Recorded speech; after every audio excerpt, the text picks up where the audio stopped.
commenced. Remember, the time allocated for the sitting is 9:30, so it's just 5 minutes into it. And we believe that quorum will be raised. And also, you will remember that this is just the second day after the National Assembly resumed from the long recess. So a full in-tray of business is awaiting the House to be able to dispense with as they conclude this fourth session, the third part of this fourth session in this calendar year. So we shall continue to take a look at the business that they will be transacting. Earlier on, I had indicated that motions, Timothy Wanyonyi, regarding formulation of a land use policy on zoning of land for agriculture and built development. The Honorable Member Charles Ngusia also has a motion regarding formulation of a reward scheme for accomplishments by sports persons in international competitions. And you will recall that Tuesday afternoon sittings, the Speaker, of course, led the House in the congratulatory messages to the athletes who represented the Kenyan government or the Republic of Kenya in Tokyo on the sports, and the members hailed the achievements and the stellar performance that the sportsmen and women brought to the country. So this particular motion, the House will be urging the government through the Ministry of Youth Affairs, Sports and Arts to develop a policy that standardized sports, or rather develop a policy and a standardized sports reward scheme for recognizing the achievements made by sports persons in internationally recognized competitions through one, financial rewards of 6 million Kenya shillings for setting new world records, 4 million Kenya shillings for gold medalists, 3 million Kenya shillings for silver medalists, and 2 million Kenya shillings for bronze medalists. And also non-financial motivation, including facilitation with issuance of diplomatic passports for established sportsmen and women, appointment as goodwill ambassadors, and conferring national honors and privileges, and also establishing medical cover and a post-retirement social protection scheme, including establishing contributory insurance and saving schemes to support sports persons who retire from active sporting due to injuries or age. Good morning. If you're just joining us, that the House is about to commence the House business. The prayer has already been said and the chair taken. However, a quorum hitch interrupted the commencement of the business, and that necessitated the currently ongoing quorum bell. As you can see, members still making their way into the chambers to enable the House raise that much needed quorum for it to be able to commence its business. This being the second day after the House resumed yesterday or Tuesday, and members have a full in-tray of business to dispense with. So we believe that that quorum will be attained. Remember, if it fails to raise that quorum, then it might be adjourned, or the business might be adjourned until the next sitting. However, since the quorum bell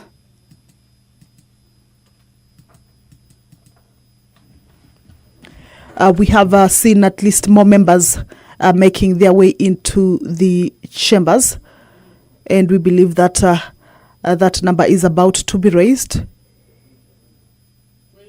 Once that quorum is raised, then the Sergeant at Arms, as is the tradition, shall see them raise a white paper, or also alert the clerk and the speaker that the quorum has been raised, for the business to be able to commence. The third motion that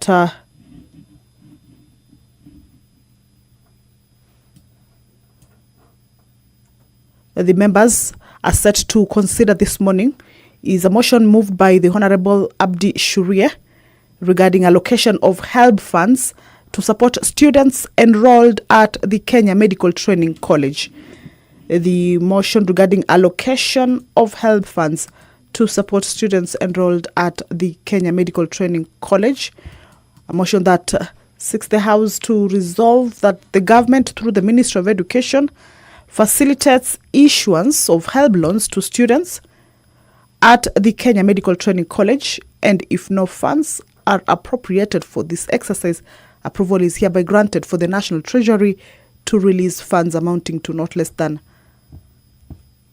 1.5 billion Kenya shillings to the Higher Educational Loans Board, pursuant to provisions of the constitutions for loans to KMTC students, and that such release be regularized through the third supplementary estimates for the financial year 2024-2025. This is a motion that is also coming up for consideration. Now, pursuant to provisions of Standing Order 44, paragraph 2C, where members have an opportunity to request for statements, and also various chairpersons of committees respond to those concerns that members raise.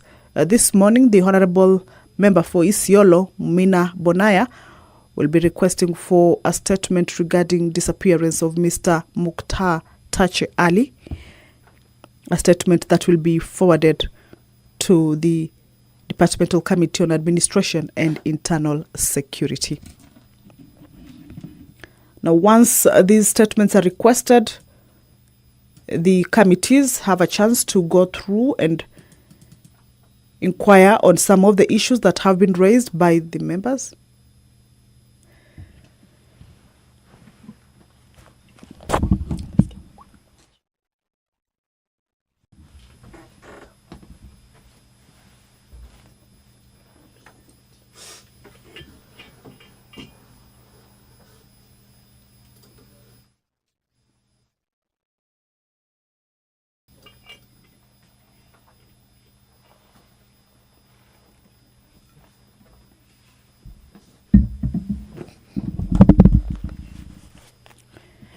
Well, the Speaker has directed that a further 5-minute quorum bell be rung.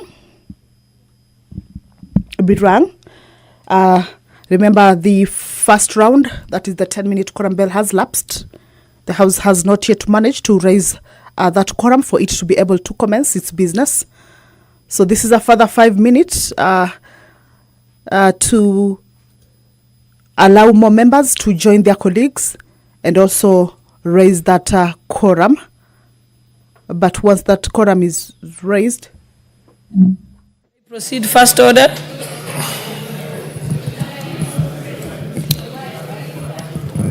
Order number 1, administration of oath. Order number 2, communication from the chair. Order number 3, messages. Order number 4, petitions. Order number 5, papers. Majority Leader. Honorable Owen, on behalf of Majority Leader.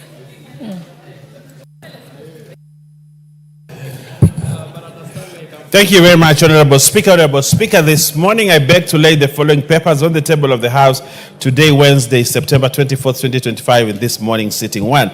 Legal notice number 160 of 2025 relating to the Wildlife Conservation and Management Access, Entry and Conservation Fees Regulations 2025, and the following accompanying documents from the Ministry of Tourism and Wildlife. A. The explanatory memorandum. B. The regulatory impact statement, RIS. The Cabinet Secretary's compliance certificate. D. Public participation report. E. Validation report. F. Tripartite stakeholders meeting report.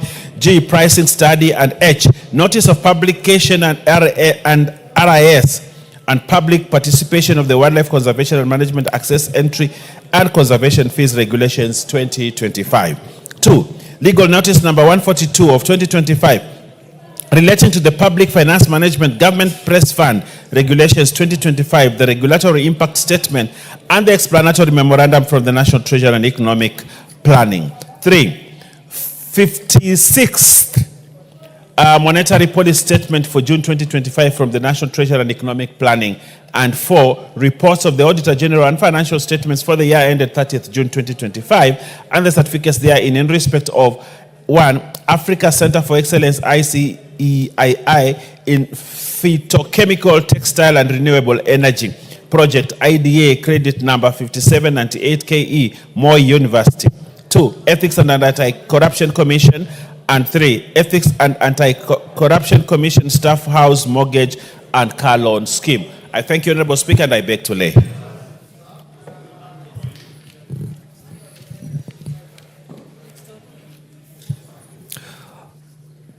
Order number 6, notices of motion. Order number 7, questions and statements.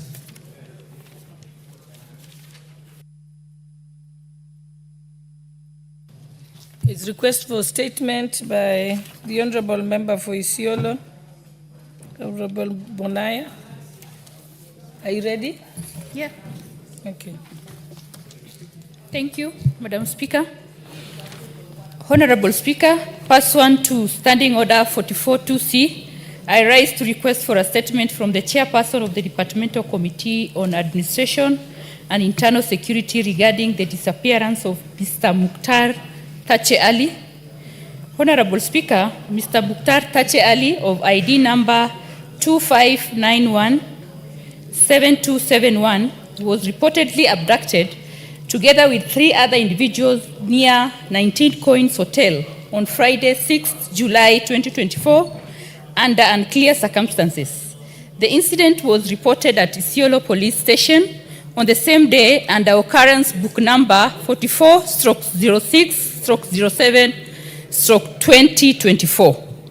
However, his whereabouts remain unknown to date, a situation that has caused immense distress to his family and the broader community, especially given that the other 3 persons were later released and reunited with their kin.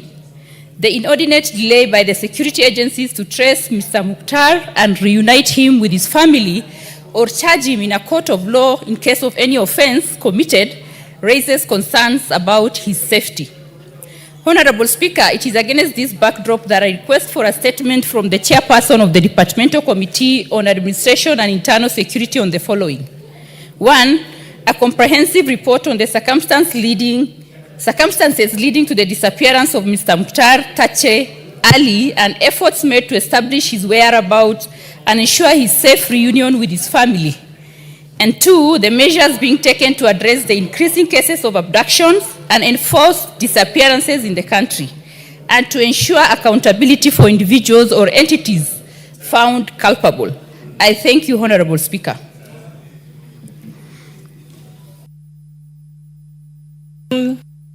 Also, Departmental Committee on Administration and Internal Security, Honorable Tongoyo, how long will you get the response for her?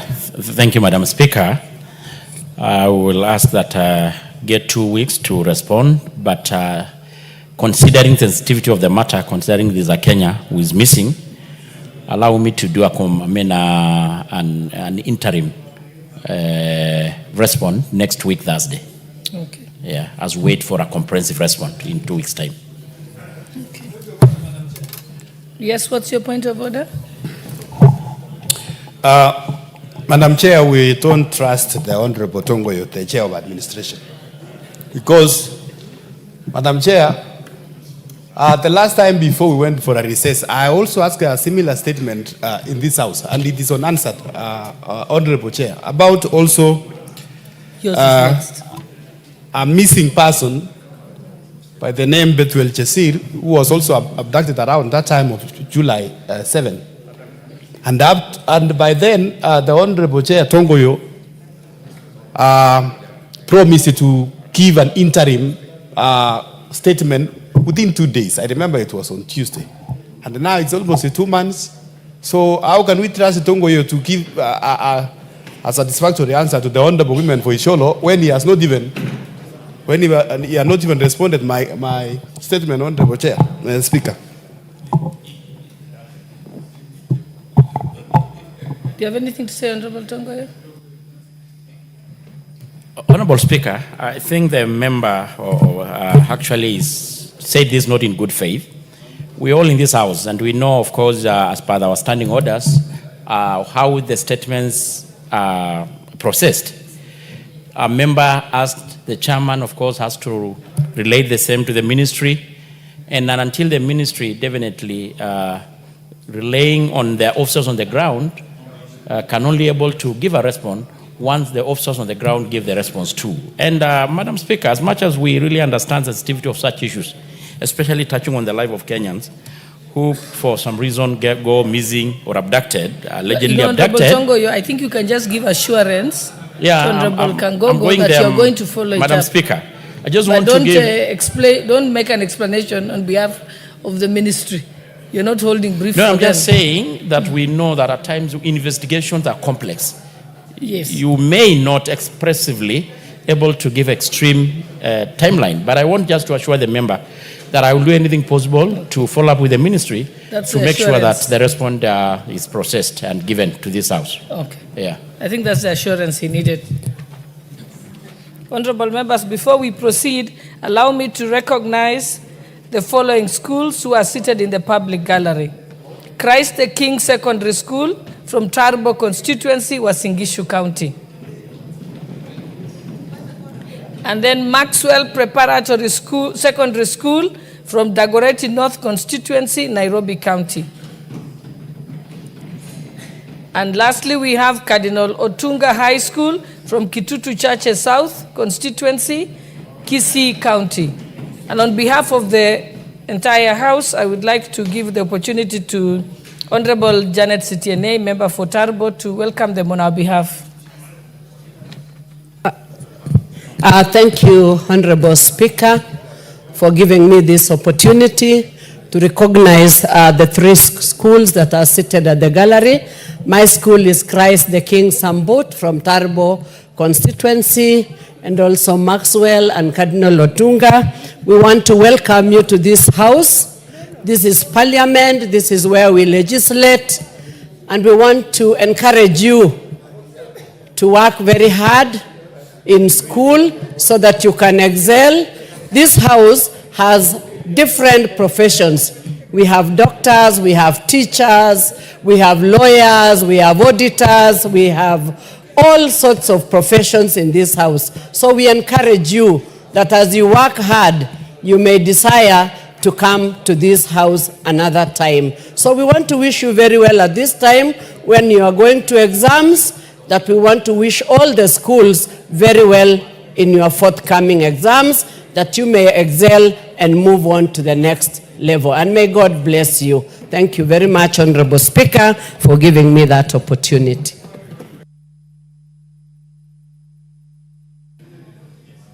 I'm informed that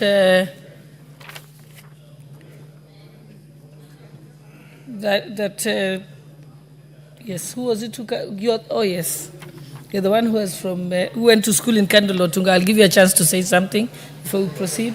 Madam Speaker, thank you very much. I also want to join Honorable Sitiene of Tarbo in welcoming the students.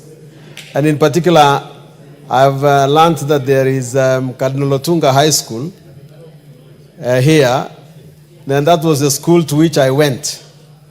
And I am quite excited to see that they still wear the uniform that we wore. And Madam Speaker, that was a very, very important school during our times. And I believe that it has lived through history as a school that mentors people, not just academically, but also in terms of religion and discipline. I want to urge the students of Cardinal Otunga who are here, although I've not been there for many years and I'll pay a visit soon, that the sky is no longer the limit.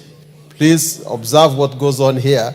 Some of you may end up being here one day, but there are very many other people from Cardinal Otunga who are working within the economy of Kenya and I want to encourage you to be one of them in future. Thank you very much. Thank you. Next, we have statements that had been requested from the Committee on Education. And I think the Vice Chair is not here yet, so I think we can reorder the order paper.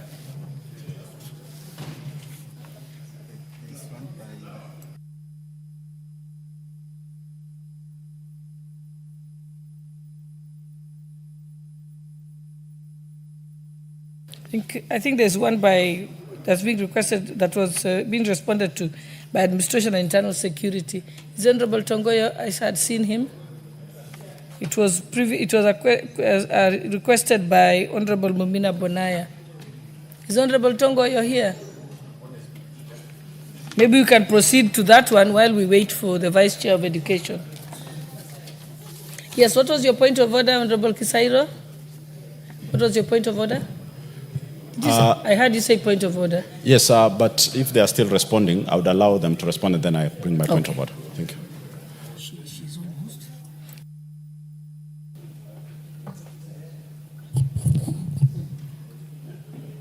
What was it?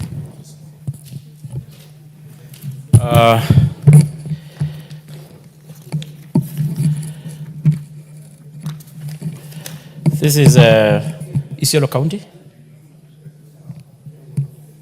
Isiolo County. Yeah.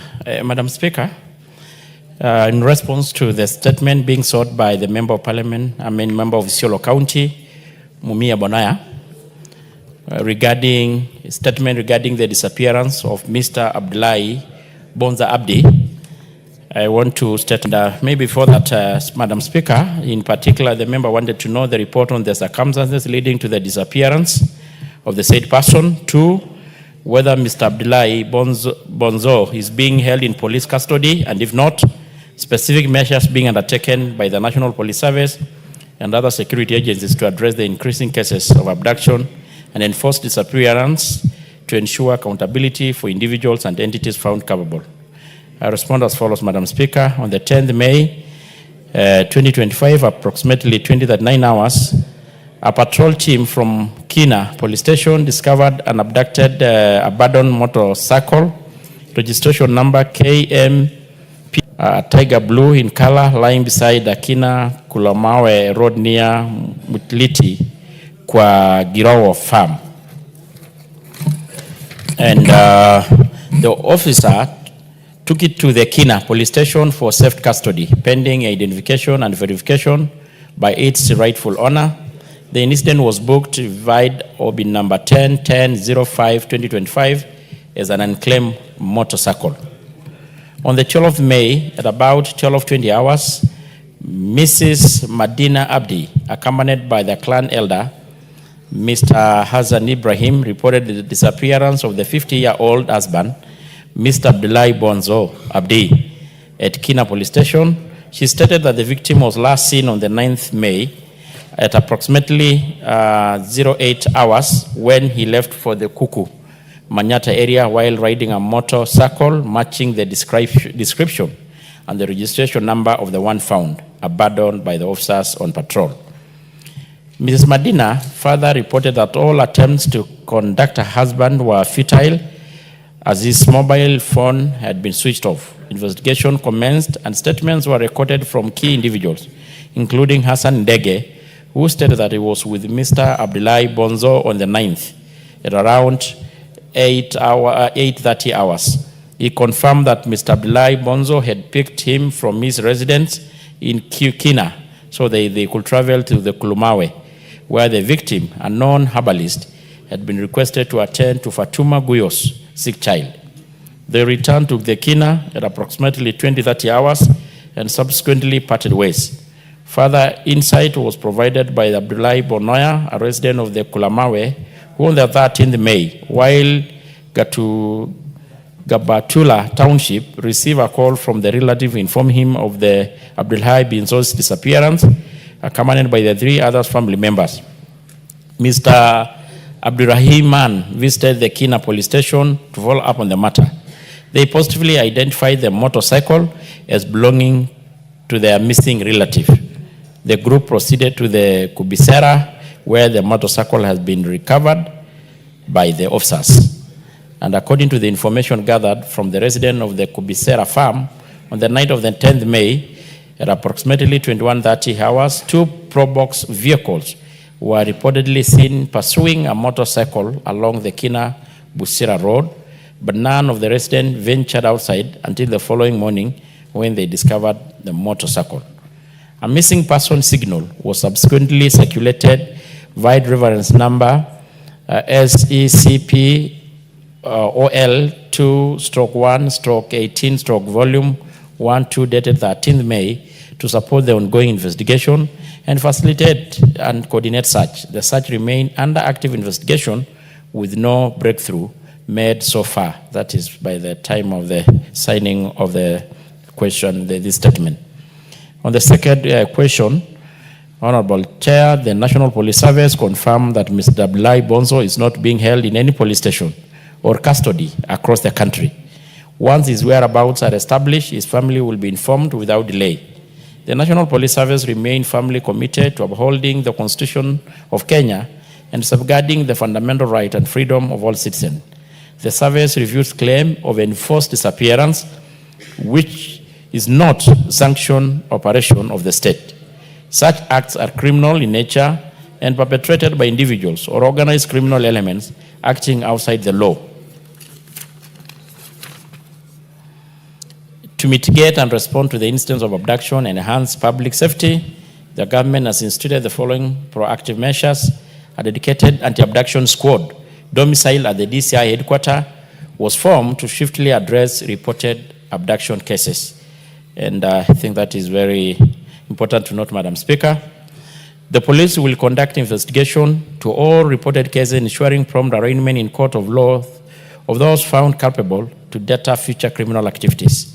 Encourage members of the public to share information with the police through Fichua DCI toll-free number, which is publicly circulated 0800-722-203, and WhatsApp number of 0709-570-000 to ensure confidentiality in reporting of crime and safety of the whistleblowers, and of reactivating inactive community policing to ensure cooperation between the police and community, and fostering information sharing and early identification of security threats, and continuously strengthening both foot and mobile patrol to prevent crime while reinforcing police visibility in key areas such as residential neighborhood, markets, and transport units.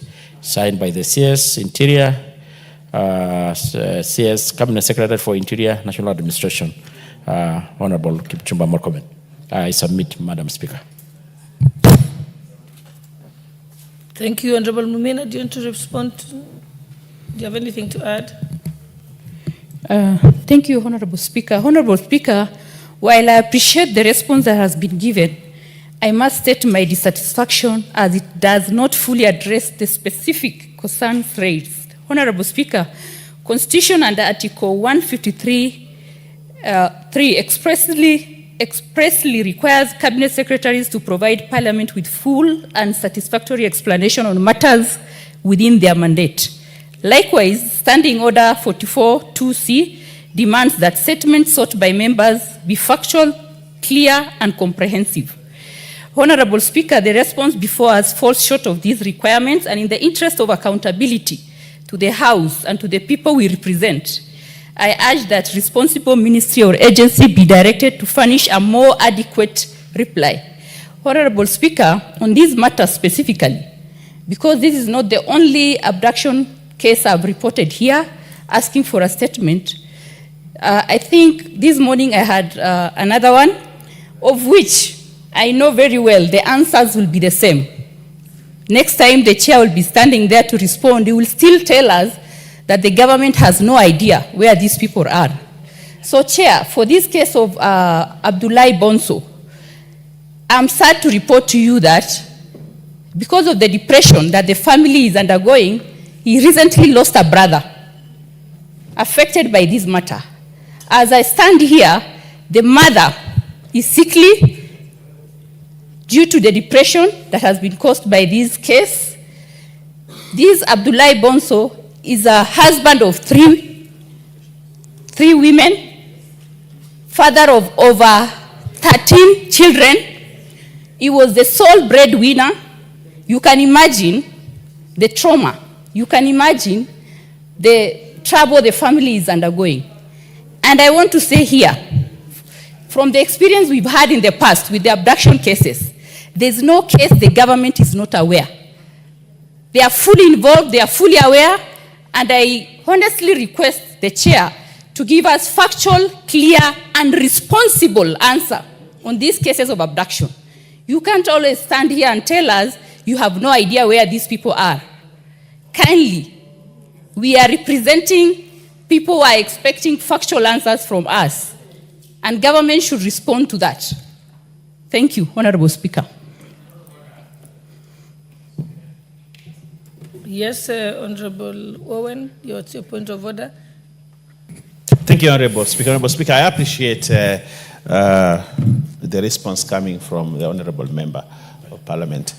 And my advice, Honorable Speaker, is that sometimes statements, our chairs have no control, so much control on statements. And these statements are generated by cabinet secretaries and they come to this chamber and the chairs have to read as they are. And probably the responsibility that is alluded by my lady here may not be on the part of the chair. Chairman Tongoyo is a very good man, and he means well. And he's one of the finest we've ever had as a chair of that committee, one of the finest. And when you have issues, when he has read a statement, probably you may need to dissociate him from the content of the statement. But my advice is that probably the honorable member needs to bring a question instead of requesting a statement. The good thing about a question is that now we can have the cabinet secretary here himself, and we can actually tell him the things that you have said to his face, so that he knows that he needs to be accountable to Parliament. Because sometimes when these responses are brought, probably it's just a junior officer who has done the response, and it comes here and we read it to you, and you think this chairman is just playing ping pong and is not really helping you. Okay, but thank you. my advice, Honorable Chair, is that she brings a question, and we will force the cabinet secretary to come to this house to actually respond to that. Thank you. Honorable Tongoyo. Thank you, Madam Speaker. I think really I'm much in support of what the leader of majority has said, because as I earlier said, we all know how, of course, the difference between the statement and the question. The questions, at least you have the opportunity and the privilege of interrogating the CS when he's physically present. Having said this, Madam Speaker, I will still also want to challenge the colleague member here and others that we also stop by making insinuation that any disappearance, any missing person is always must be known by the police officers. It's not true. It's not always true. As actually indicated and well stated in the statement, and Madam Speaker, that the National Police Service remain firmly committed to upholding the Constitution of Kenya and safeguarding the fundamental right of freedom of all citizens, to include never to do abduction. The National Police Service don't do abduction. Criminal does abductions, not the police officers. So, but having said this, if we can rechannel and reframe the statement to a question, maybe the CS will be able to have an opportunity to be more interrogated. Thank you. Thank you. Next, we have the response to the question by Honorable Joyce Bensouda, member for Homa Bay County by Education Committee. Vice Chair, already you may proceed. Thank you, Madam Speaker. And I wish to respond to the statement by Honorable Joyce Bensouda on recruitment and deployment of teachers. The question was the procedure used in the recruitment and deployment of teachers to ensure that there is stability and continuity for both the teachers and students. So the key principle driving recruitment and deployment of teachers is that the Commission is an equal opportunity employer that abides by the tenets of the law espoused upon Constitution, TSC Act, and the Employment Act, the National Cohesion and the Integration Act, amongst other pieces of legislation. 2, in accordance with Section 55 of our Code of Regulation, the Commission has developed teacher recruitment policy that governs the recruitment process to ensure that the process is carried out in a lawful manner and within the tenets of rights and freedoms as stipulated under the Constitution. The policy outlines the skills and competencies necessary for one to be recruited, and of course a copy is available for your review. The policy is informed by the values and the principles of public service that include fair competition and merit, transparency and accountability, equity, fairness and impartiality, inclusiveness and non-discrimination. Accordingly, the recruitment procedure described below ensures that there is stability and continuity in the teaching sector. The recruitment procedure is as follows. 1 is the identification of vacancies. The process of teachers' recruitment begins with the identification of vacancies, which will be determined by existing vacancies arising out of teacher shortage or vacancies arising from the teacher once the teacher exists. 2, vacancy distribution. Vacancies are distributed proportionally to counties and sub-counties, ensuring that each region receives a fair share of opportunities based on needs and available positions. The 3rd one is advertisement for recruitment. Once the vacancies have been identified and approved based on the available budget, the demand and supply of teachers and the existing establishments, the Commission advertises for the vacancies in the print media and through the Commission's website. During this period, the teachers apply online via the TSC recruitment portal. Document verification exercise. Once the application period is over, the Commission invites the shortlisted teachers for verification of academic certificates and other relevant documents at the sub-county offices or school level. Then we have the decentralized interview process. Pursuant to Article 6(3) of the Constitution, and with an aim to improve service delivery to the grassroots level, interviews are conducted at the sub-county or school level, enabling access and regional representation. This approach facilitates wider participation from the candidates across all counties and minimizes logistical and financial barriers for applicants from remote areas.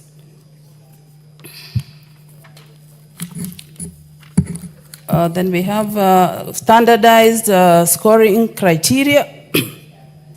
A uniform interview scoring guide is applied across all regions. This standardization promotes consistency, fairness, and transparency, ensuring that candidates are evaluated solely on merit. Then there's a consideration of ASAL and hard-to-reach staff areas.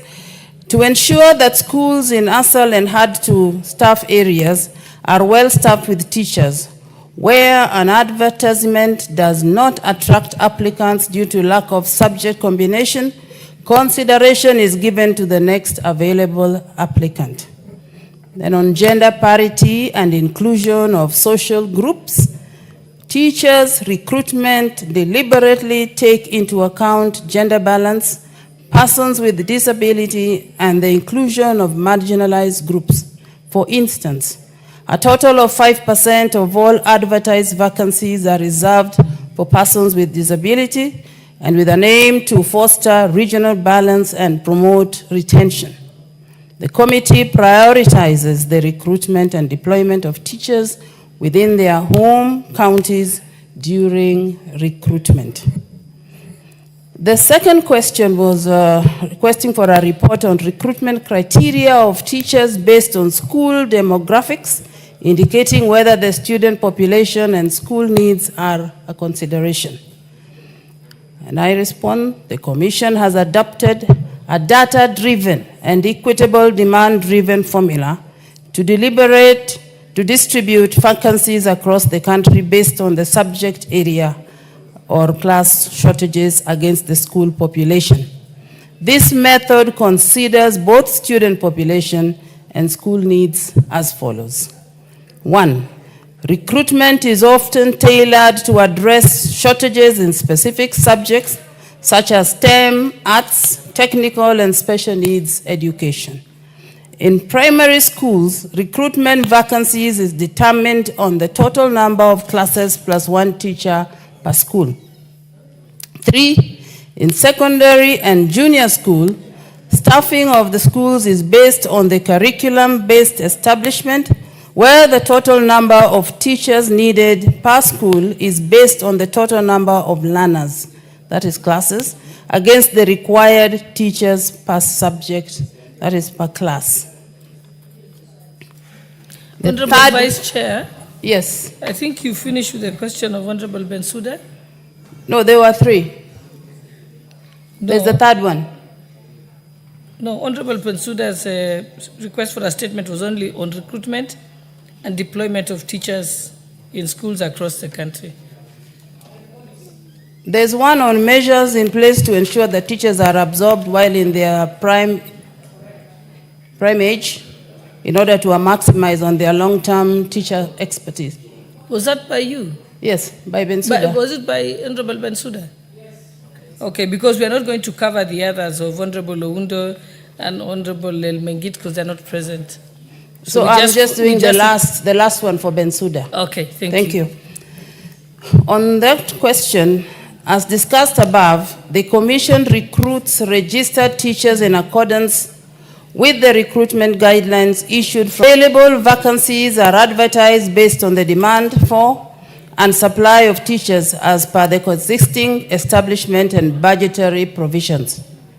The second one is further, the recruitment process is guided by the principle of competition and merit, integrity, transparency and accountability, equity, fairness, impartiality, inclusiveness, and non-discrimination. In the spirit of equity and fairness, the Commission distributes recruitment vacancies equally among the 47 counties. The recruitment scorecard is developed in an inclusive manner to consider items such as professional qualifications, age, length of stay since qualification as a teacher, and CBC upgrade. The last one is to this end, the Commission ensures that it considers both teachers who graduated in the early years and have applied for recruitment and their counterparts who recently graduated. Honorable Speaker, I beg to submit. Thank you.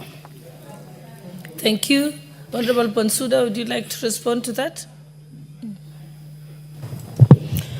Thank you, Honorable Speaker, for giving me this opportunity to provide for response on the questions which I asked, which have been tackled by the Committee of Education.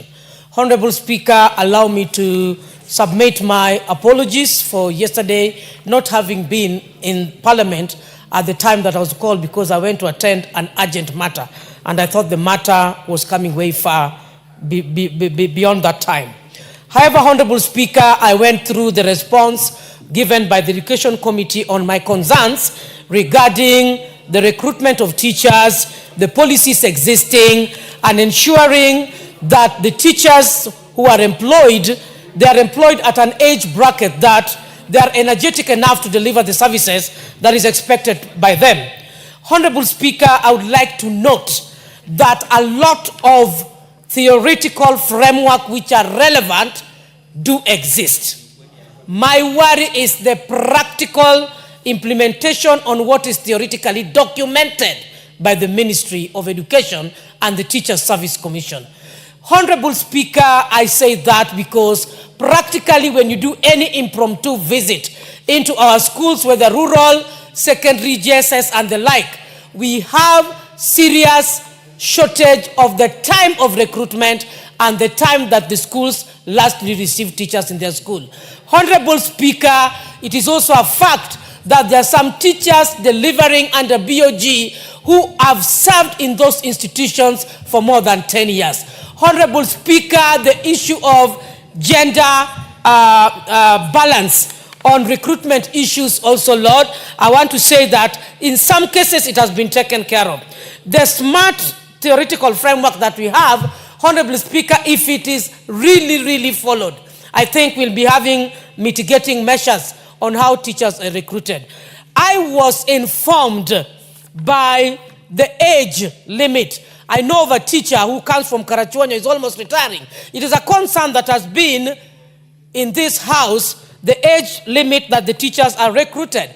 I'm wondering at what point this teacher would be recruited.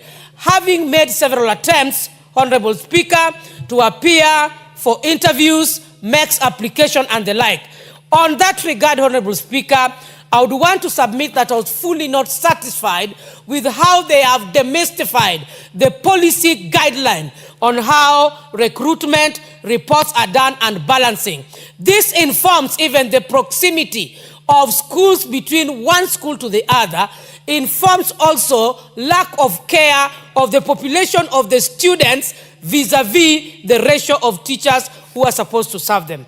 Honorable Speaker, I do request the committee to go back and review with the Teacher Service Commission and give supporting data of evidence on the last 10 years and the way forward that they have, so that we don't have problems of disparity, employment, and having retirees in one school being retired, after 1 year, another head teacher comes. 1 year retired, there is lack of continuity. I have evidence of this, and Honorable Speaker, we need supportive evidence, and the Education Committee must go round and establish, particularly in the rural areas. Honorable Speaker, I submit.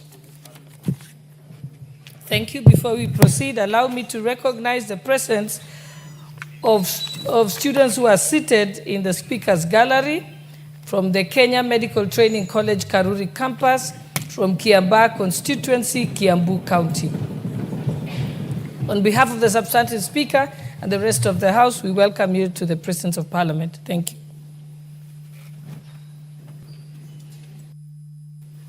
What's your point of order? Member for Kitutu Masaba. Thank you, Honorable Speaker. First, I have two issues. The first one is I had sought for a statement of delayed remittance for SHA for a child, Agnes Nyanchoka, who was stuck in India for some days. Honorable Speaker, I have not gotten that response, despite me having been promised that response was to come within 1 week.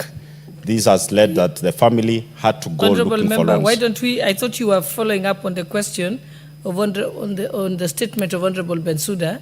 No, I so thought why don't we Bensouda let was us done. finish that? I only All let right. you on that before you can, Okay. can give an opportunity. Yes, Vice Chairperson?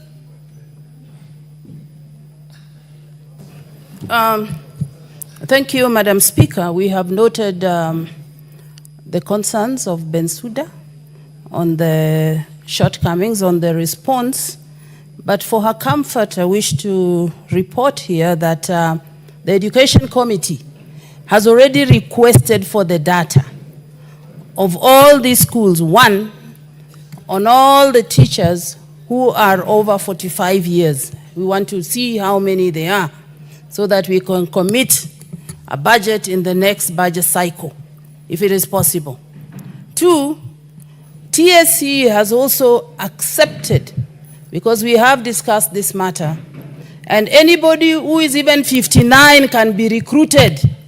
Doesn't mean that they will not be recruited. They will be recruited even at 59, and I know that it is not the right thing to do, but we are there and we have agreed that they recruit even if you're 58 or 59.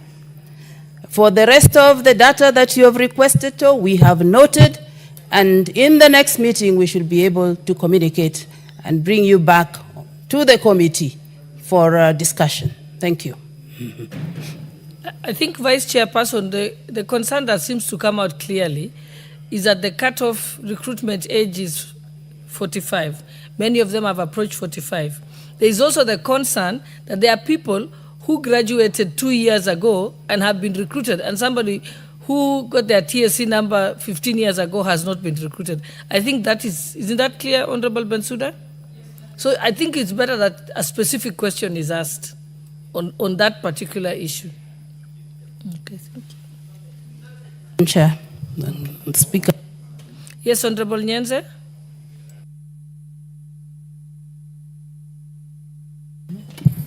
Thank you, Honorable Speaker, but I'm not Nyense, I'm Susan Kiamba from Makueni. Thank you, Honorable Speaker. I wish to also put my word in the statement that was brought by Bensouda and others and responded by the committee. While I appreciate a lot of input they are put forth, and they seem to have actually given it a real thinking and critical thinking in the answers they have given for all the questions, I really wish they would actually go back on an issue that, Speaker, you have highlighted. In my constituency, I have 10 women. I can give you their numbers and their TSC numbers, who are now above 48. And they have applied and even given me the number to push for them. And I have pushed and I can't push any further. These are mothers who went for training. They have over 15 years trained and they have not been employed. I think the committee should be intentional. The committee should be intentional and ensure that, because teaching is a very specialized training.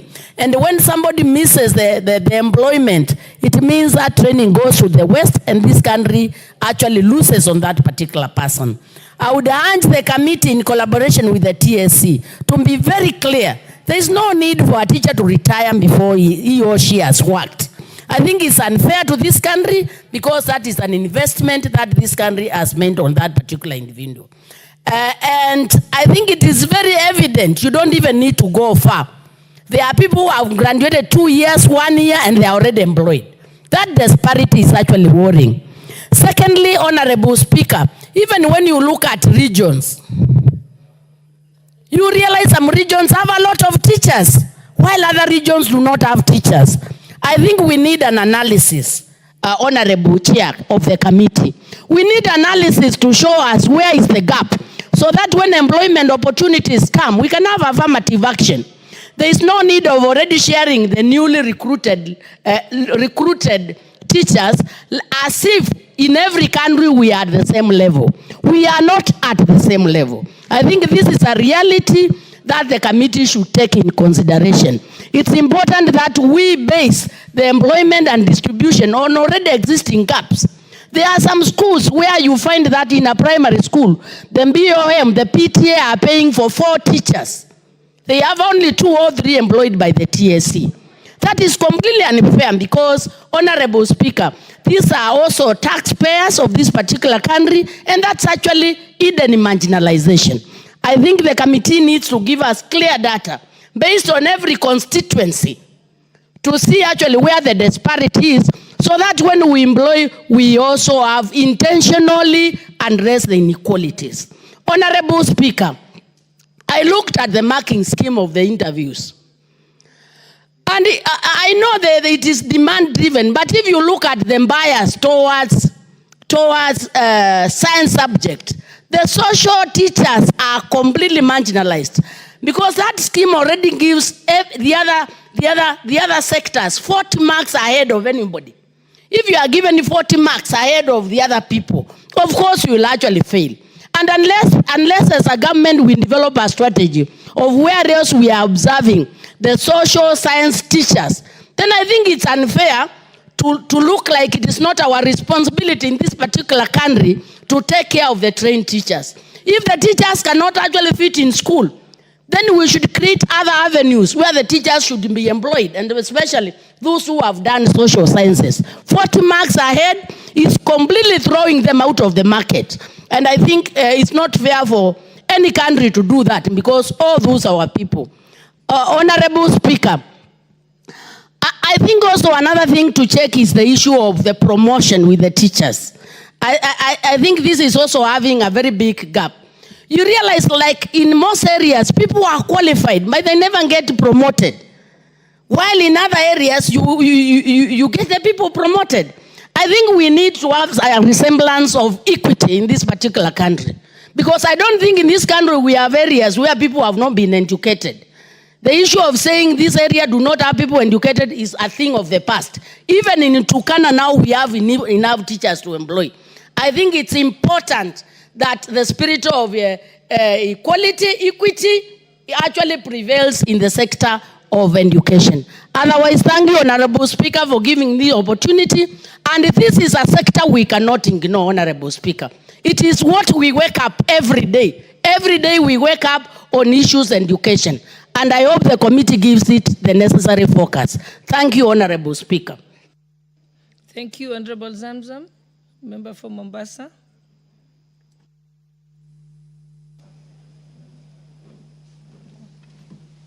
Asante sana Mheshimiwa Spika, na mimi niweze pia kuweza kumuunga mkono Mheshimiwa Bensouda kwa kuleta swala hili ndani ya bunge. Mheshimiwa Spika, Mheshimiwa Spika, ni dhahiri walimu wengi ambao wamesomea na wamesha graduate, wamepata vibali vyao miaka mingi sana, wamekaa bila kupata kazi. Mheshimiwa Spika, wakati wenzao wa nyuma, wadogo zao wamekuja nyuma na wamepata nafasi ya kufanya kazi. Mheshimiwa Spika, na Mheshimiwa Spika, sio nafasi ya kazi tu, hata wale ambao wako kazini. Mheshimiwa Spika, wakati mwingine unapata mwalimu amekaa miaka 14, miaka 15, miaka 18, hata promotion pia hajapewa. Mheshimiwa Spika, kwa hiyo hali ya walimu katika taifa hili pia, Mheshimiwa Spika, ni ya kusikitisha kwa sababu hawapati ile haki sawa.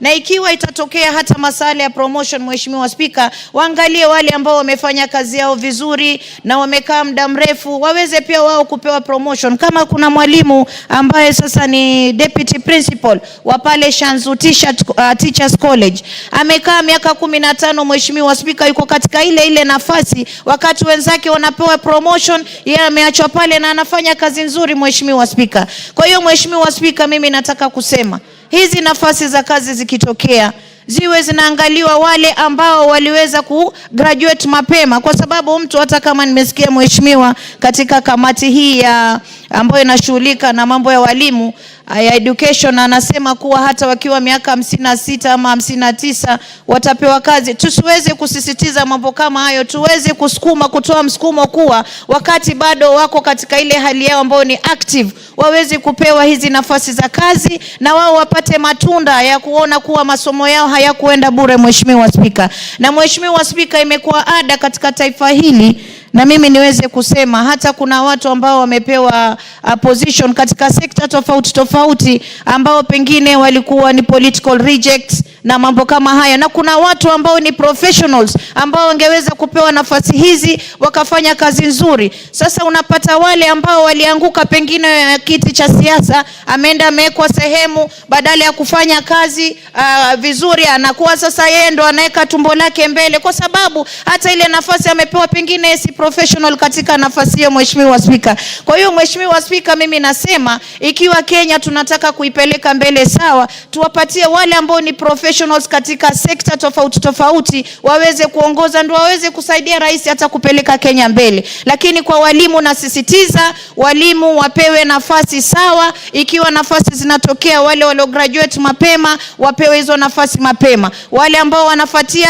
waje kwa nyuma. Mheshimiwa Spika, na ikitokea pia promotion, walimu waangaliwe, mtu ameserve ameimba na watoto darasani. Mheshimiwa Spika, amehakikisha mtoto ameshika kalamu mpaka amejua kuandika, amehakikisha mwanafunzi amepata masomo na amekuwa ni, hata unapata yule mwanafunzi ambaye alimsomesha ameenda amepata kazi kubwa mbele yake, lakini yule mwalimu bado yuko katika ile position ambayo mwanafunzi alimwacha hapo. Mheshimiwa Spika, inakuwa si haki kwa walimu, waweze kuangaliwa maslahi yao promotion ikitokea. Na si hao tu, hata polisi pia tunaona pia wengi pia wanalalamika. Mheshimiwa Spika, amekaa sehemu moja na hajapata hata ile promotion. Kwa hiyo mimi namsupport dadangu Bensouda kwa walimu wapewe nafasi kufuatana na vile walivyo graduate kutoka katika masomo yao. Asante sana Mheshimiwa Spika. Hakuna order, we nyamaza. There is no order.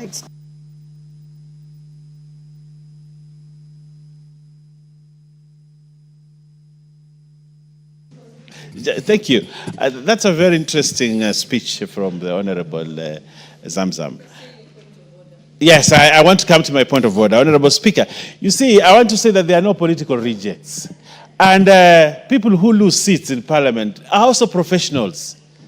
Some of these people that leave seats here are professionals, Honorable Speaker. So if you say that they should not be given those positions, there are teachers here, there are engineers here, there are doctors here, and when they lose seats, they have an opportunity to serve the country in another capacity, Honorable Speaker, and therefore they cannot be political rejects, and they should not be denied an opportunity to be appointed in another position, including Honorable Zamzam. One day when you are not the women rep of Mombasa, the president will graciously say, you are good in social this, and we appoint you to this. Honorable Owen, you have made your point. You're repeating yourself now. Let us proceed.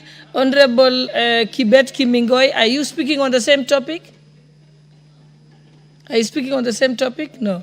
Okay, then let's go to Honorable Marianne Kaitang, member for Aldai.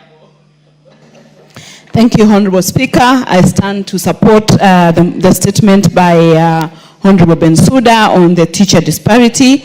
And one thing, Honorable Speaker, is that Article 10 of the Constitution of Kenya talks about issues about human dignity, equity. It talks about social justice, inclusiveness, and equality, and all the issues with regards to human rights. And when you look at the teacher disparity and distribution across this country, the employment of these teachers, you find that that part of the Constitution is actually being, is not being adhered to by those who recruit and those who distribute these teachers across the various schools in this country. I'll give you an example, Honorable Speaker. In the schools in my constituency, especially in the escarpment, because of the very harsh terrain of those particular areas, you find that teachers are rarely posted in those schools, and you'll find even a school having only one TSC teacher against a population of about 300 students. And what parents are left to do is to dig into their pockets and pay BOM teachers to be able to get their learners or their children get education. That is being inequality, because the Kenya government pays for all teachers, and if my school, for example, that has one TSC teacher is being denied access to education and parents have to cough into their pockets, it means it's double jeopardy for these parents. They'll have been taxed, and at the same time they have to go into their pockets to get money to go and pay for teachers who will then teach these children. Again, these teachers who are being hired on BOM, we do not know whether they qualify to be teachers, because a board has sat and said this a child of this particular place fits to come and teach in that school, and yet the system of education says that for a teacher to be employed, they have to be a TSC employed. So one thing I support is that we need to relook at the TSC employment in this country, the teacher distribution, and I would wish to request the Committee on Education to actually provide to this House a list of all the teacher numbers in every school, student population in every school, because again, there is a policy on education that says that a teacher should be for every 40 learners. So if that is the case, in places where there is huge disparity, once the table is provided, then we can do fair distribution of these teachers. And number two, for those teachers who have not been employed and have and graduated in 2013, 2015, and all those years, they are about to retire before they get into employment.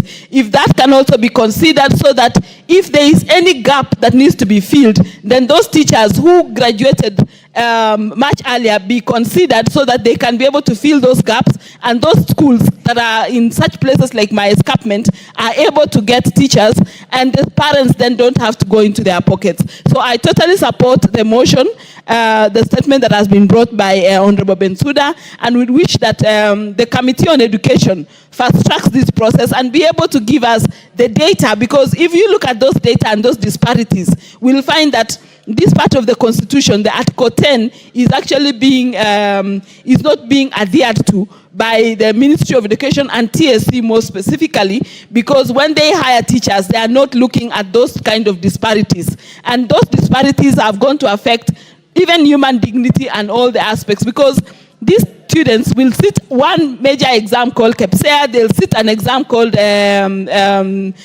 KCSE, and all those exams are uniform across the country. The school that has all TSC teachers vis-a-vis the school that has one TSC teacher, at the exam time, they will not be given a different exam saying, because you do not have this type of teachers, we do not get this type of education. And finally, when they get to employment, and when they get to the employment industry, you will find that these teachers who do not, these schools or students that do not have teachers get, they do not get opportunities to work because they do not get proper education or good education compared to the schools that had good or the good number of teachers. So it is something that we need to all comply with the Constitution and give every part of this country equal distribution in terms of employment for teachers, in terms of distribution for those teachers who have been employed, so that all schools are equal. And we comply with our Constitution to ensure that no teacher is employed under BOM but under the TSC, because we all pay taxes,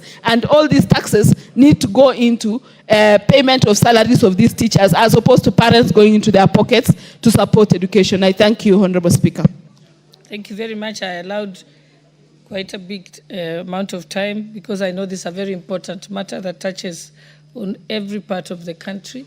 But I think what has come out clearly is there's definitely need to have the minister come here to respond to those specific questions and to, get suggestions on looking at the policy.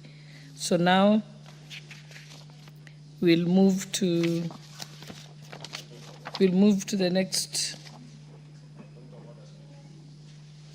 You already made your point of order. It's been noted. Okay.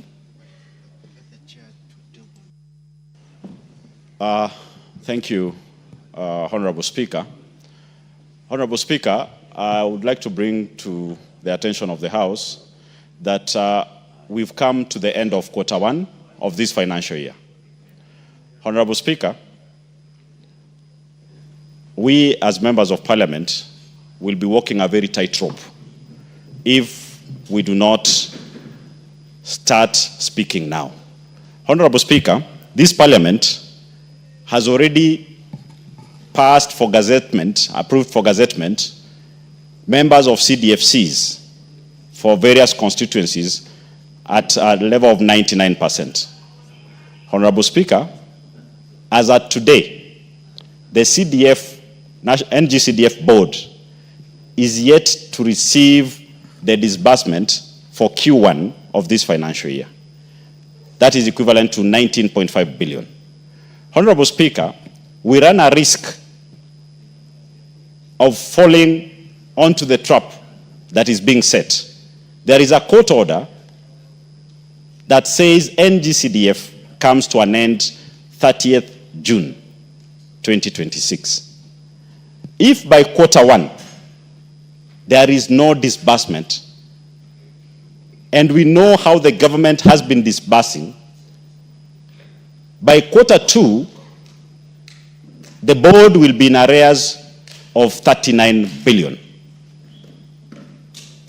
Honorable Speaker, if members of Parliament do not rise up and speak on behalf of the CDFCs to have this money received now, so that we beat the deadline of the court order in completing all the projects before May. Because you're raising it as a point of order and it seems to be a substantial point, why don't you raise it as a substantive statement? Honorable Speaker, this afternoon or tomorrow? I think with the leader here, this is something he can pick up without even having, because it's a matter of concern for all 290 constituents, and all members will agree with me. So, Honorable Speaker, we need to get answers when Treasury will start disbursing these funds, because already they are behind by 19.5 billion, and in 6 days' time, they will be behind by 39 billion. Honorable Okay, Speaker, so we thank can you. tell Honorable Owen, maybe you can have a response in the afternoon. Say this, Honorable Speaker, that a very important point being raised by Honorable Gesairo, and I think it is a concern to all of us, because we have a court order, a deadline. No, the question I'm asking, what we need, don't go over the points again. Yes. Simply, I'm requesting you, or ruling that you get the answers. Okay. You can get in touch with the National Treasury and the board and then give a response in the afternoon. Much obliged, Honorable Speaker. I'll get in touch with Treasury so that we get a response in the afternoon. I'll do that. Thank you very much. Thank you. Honorable members, next order. Order number 8, the National Police Service Amendment Bill, National Assembly Bill number 39 of 2025. First reading. A bill for an act of parliament to amend the National Police Service Act. Order number 9, motion. Formulation of a land use policy on zoning of land for agriculture and built development. Mover of the motion, Member for Westlands, Honorable Timothy Wanyonyi.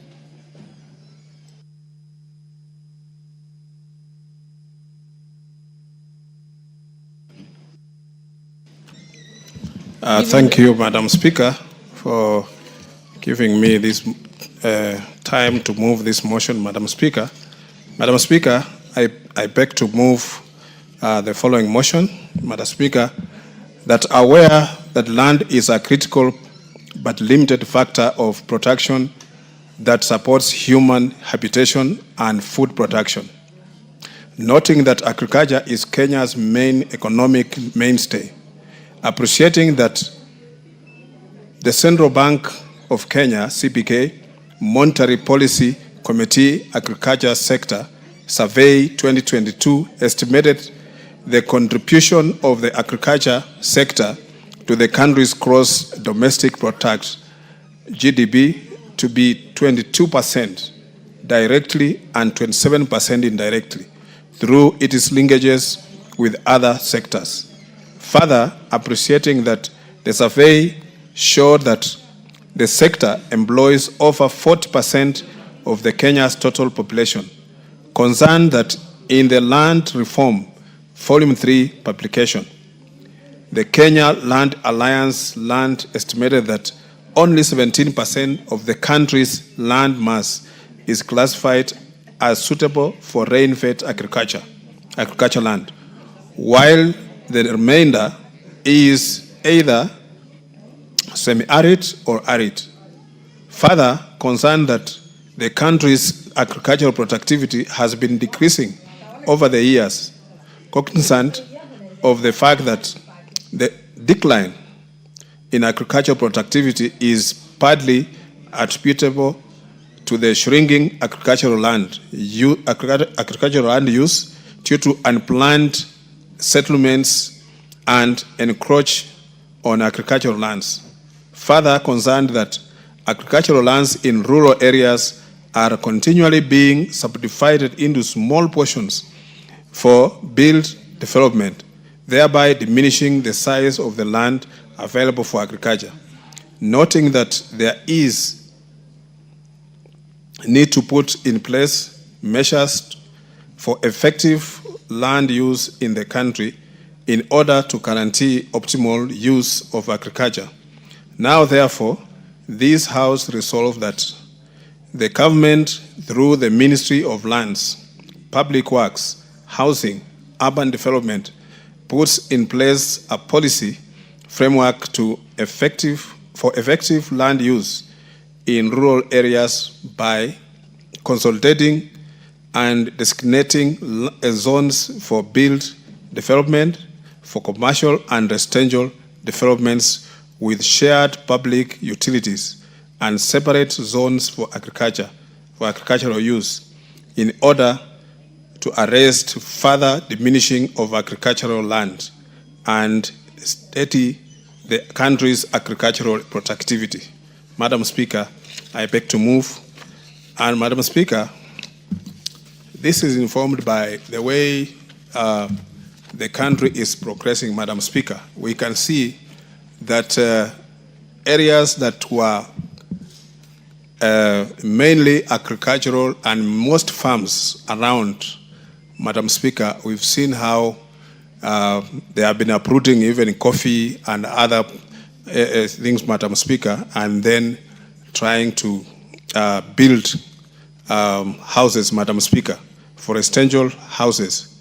Madam Speaker, I beg to move this motion that this House, Madam Speaker, sorry,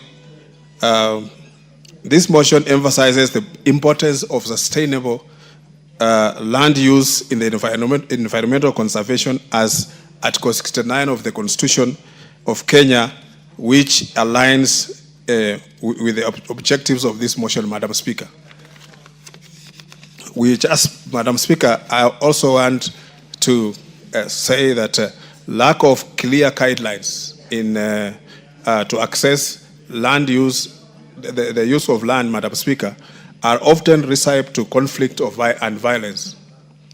The motion seeks, Madam Speaker, to prevent land use conflict between agriculture and build-up development zoning land.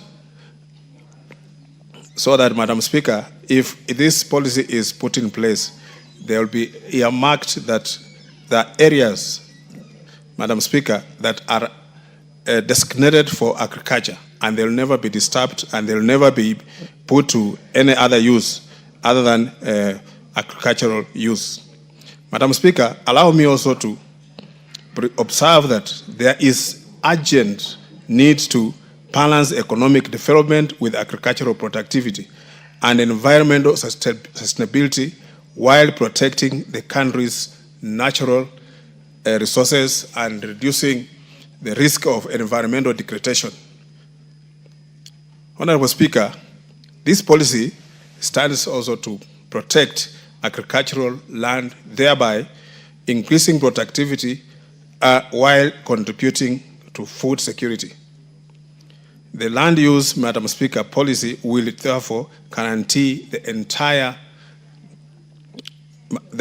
population has sustainable access to public spaces, public service, public institutions, and social amenities. Madam Speaker, this motion also calls for policy on collaboration between the relevant ministries, including, Madam Speaker, Ministry of Lands, Public Works, Housing and Urban Development, Environment, Climate Change and Forestry, Agriculture and Livestock Development to develop the policy, Madam Speaker. Madam Speaker, this motion also loudly calls for engagement with the key stakeholders, including farmers, developers, and local communities to ensure that the policy reflects their needs and aspirations. Land use policy should recognize the resources that are limited. Hence, Madam Speaker, the need to have a long-term vision, but also to prioritize actions to respond to immediate challenges. Madam Speaker, the riparian land and wetlands support water resources to sustain the healthy ecological environment. A policy in place, Madam Speaker, will ensure that riparian land is well documented and mapped out. We have seen that, Madam Speaker, especially in Nairobi here, that riparian land has been encroached and people have haphazardly engaged into development by, Madam Speaker, building on the waterways. And we've seen that when the rains come down, Madam Speaker, have caused so much havoc in the city and places where people are staying, Madam Speaker, you find houses filled with water and people displaced. This is because of this haphazard development, Madam Speaker. Honorable Speaker, if this motion is passed, it will ensure the identification and designation areas for agricultural use, including, Madam Speaker, residential, commercial, and industrial uses, protecting prime land from encroachment, Madam Speaker. Because, Madam Speaker, if we look at, especially in the rural areas, Madam Speaker, the land is being subdivided into smaller units, Madam Speaker, whereby it becomes economically not viable. Because many times, Madam Speaker, I remember some time back in India, the Prime Minister then, Indira Gandhi, Madam Speaker, came up with the agrarian revolution because of the population of India, and they needed to have sufficient food security. She came up with a system of model towns, Madam Speaker, where they moved people from the farms, those small farms, Madam Speaker, to stay in a model town where the government had developed and gave way for the land to be used for agriculture, and some for irrigation, and some, Madam Speaker, which was used for agriculture, and it has secured food security in India. And India, Madam Speaker, can even now feed itself and even export some of the food. And it's not that India is more arable than Kenya, but because of the policy that the government came up with, and they secured the food security for the citizens of that country, Madam Speaker. And I believe we can do the same, because we have seen countries like Israel, which are virtually a desert, Madam Speaker, but they have made very good use of their land. They have used irrigation and many others, and have secured themselves, Madam Speaker. They don't suffer from any food shortages, Madam Speaker. We've seen in this country, Madam Speaker, the rains, the areas that are rain-fed, agriculture rain-fed. Madam Speaker, the land is being diminished because of these small subdivisions and making the land uneconomical. Honorable Speaker, integrating climate change in the land use and development planning will help identify and map disaster-prone areas, thus promoting land use practices that enhance a climate resilience and reduce effective effects of climate change. A regulation on the same will ensure adequate financial resource allocation for implementation of climate change action plan and related activities. Madam, this is now the in thing across the world, Mr. Speaker, Madam Speaker, because now, because of the climate change, the effect of the climate change, Madam Speaker, is affecting so many things. We've seen that there are reports that the weather patterns have changed, Madam Speaker. The rising of the levels of water in the seas and many other areas, Madam Speaker. And also, you see the weather pattern now that was predictable, now is no longer predictable. You just find sometimes delays in the rains, or rains comes at the time that is not expected and causes a lot of havoc. So when we align this and make this policy to climate change, Madam Speaker, we shall secure ourselves and protect our environment. Honorable Speaker, the enactment of this policy will ensure that the environmental factors such as conservation of natural habitat and water services in the land use planning are considered. Honorable Speaker, the policy will also ensure public participation in the land use planning process to reflect the needs of the farmers and people in the ecosystem. Madam Speaker, public participation is a constitutional requirement, and Madam Speaker, when these things affect the people, we need to bring, Madam Speaker, to involve people so that they can give their views in this formulation of the policy, so that it is applied across the board and that it will be acceptable with everyone, Madam Speaker, and people can embrace it, because when we are going to secure land for agricultural use, Madam Speaker, it will improve our food security and also provide security for our people. Madam Speaker, I beg to move, and also, Madam Speaker, request the Honorable Julius Sunguli to second. Madam Speaker. Yes, Honorable Sunguli.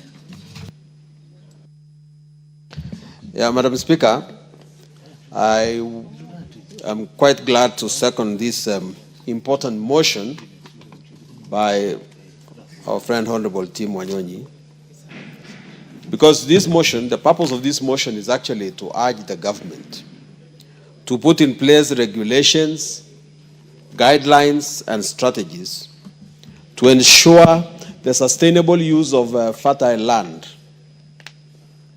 especially that related to farming. Madam Speaker, I must begin by saying that in this country, there is actually no shortage of policy, especially policies that bear the title of land policies. There are quite a number that have been set up.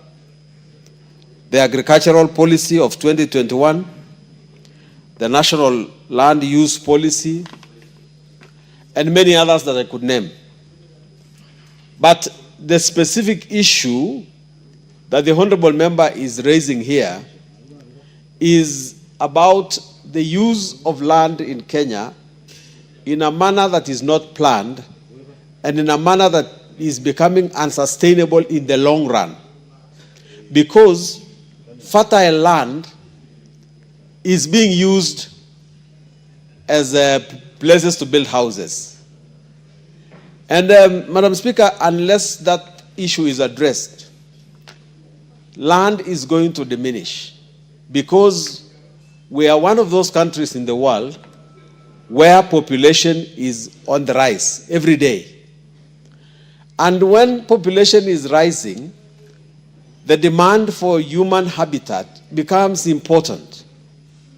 And therefore, it becomes the responsibility of the government to make sure that in order to plan for future generations, we have to have land that is specifically zoned for agriculture and land that is prohibited for human habitat, and therefore to designate the kind of places where people can build their lands. This issue is actually more prominent in the rural areas.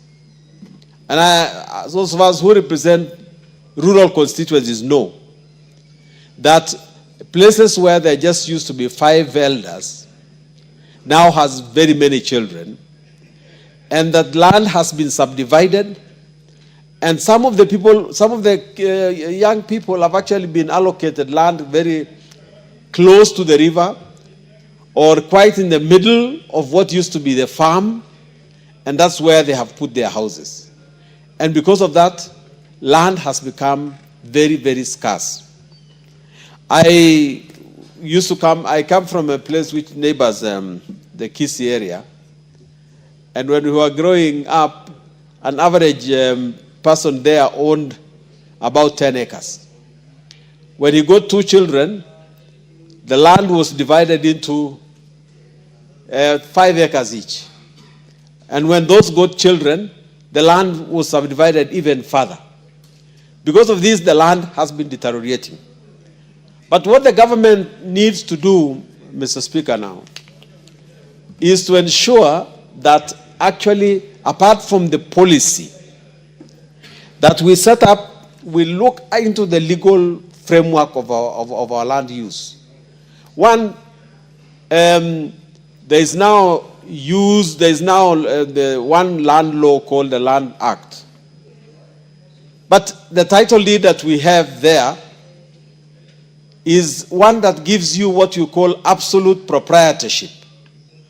And I can see the honorable member from Murwadigiri is not listening yet, is yet a new lawyer who needs to listen to older lawyers. The title deed that we produce in Kenya is called absolute proprietorship. It therefore gives you absolute power over your land with very, very few restrictions. And unless we temper this absolute proprietorship to make it possible for government to intervene on how you may not use your land, it's going to be a terrible thing, because people are going to do to their land whatever they are going to do with it, and they will not care whether the nation is going to produce food or whether future generations are going to use this land. And apart from just subdivision, there is another enemy of the use of land that is going to make food even less and less sustainable. In the constituency, for instance, that I come from, we have been actually net producers of food. We produce maize, we produce milk, we produce beans, But now there is a new rush to cash crop. And now everybody is growing sugarcane. A few years ago, the GTZ, which was a German company, a German NGO, mapped out the use of land in Transmara and said that this particular piece of land is good for animals. This particular piece of land is good for growing maize. This particular piece of land is good for this and that. Had we followed this blueprint that was placed by the GTZ, we would now be going ahead and producing food much better even than Kitale. But unfortunately, totally unguided, we have now rushed into the temptations of South Nyanza and other places and produced sugarcane, even in areas which are not sugarcane areas. The government must make a policy that will make sure that land is used for its purpose. Because whether we like it or not, if we try to force land to do what it cannot do, we will eventually collapse what it is already doing and collapse its future use. I think it is important that we go there, because you may forgive Kiambu for uprooting the coffee and placing real estate on their land. And that might be beneficial for people like us in the Rift Valley who are now embracing coffee. But if you do not get enough land on which will take over the responsibilities that used to be borne by Kiambu, we are no longer going to be proud as Kenya for being a coffee growing area. So, Mr. Speaker, I wish to urge that the government makes a more serious policy backed by regulations, backed by legislation the policy that is going to make sure that use of land is sustainable for production of food, is sustainable to maintain generations that we have now and generations that will come after us. Mr. Speaker, I beg to second. Thank you. Order, honorable members, I propose the motion that aware that land is a critical but limited factor of production that supports human habitation and food production, noting that agriculture is Kenya's main economic mainstay, appreciating that the Central Bank of Kenya Monetary Policy Committee Agriculture Sector Survey 2022 estimated the contribution of the agriculture sector to the country's gross GDP to be 22% directly and 27% directly through its linkages and other sectors. Further, appreciating that the survey showed that the sector employs over 40% of the Kenya's total population, concerned that in the Land Reform Volume 3 publication, the Kenya Land Alliance land estimated that only 70% of country's land mass is classified as suitable for rain-fed agricultural land, while the remainder is either semi-arid or arid. Further concerned that the country's agricultural productivity has been decreasing over the years. Cognizant of the fact that the decline in agricultural productivity is partly attributable to the shrinking agricultural land due to unplanned settlements that encroach on agricultural lands. Further concerned that agricultural lands, Further concerned that agricultural lands in rural areas are continually being subdivided into small portions for build development, thereby diminishing the size of the land available for agriculture, noting that there is need to put in place measures for effective land use in the country and in order to guarantee optimal use of agriculture. Now, therefore, this House resolves that the government, through the Ministry of Lands, Public Works, Housing and Urban Development, puts in place a policy framework for effective land use in rural areas by consolidating and designating zones for built development for commercial and residential developments with shared public utilities and separate zones for agricultural use in order to arrest further diminishing of agricultural land and steady the country's agricultural productivity. Before I give the first member to contribute on this, join me welcoming students from Fero School, Embakasi Central, Nairobi County. They are seated in the Speaker's Gallery and are welcome to our proceedings this morning. Thank you. The Honorable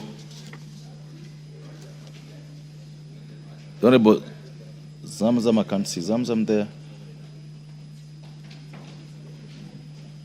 The Honorable Andrew Kwome.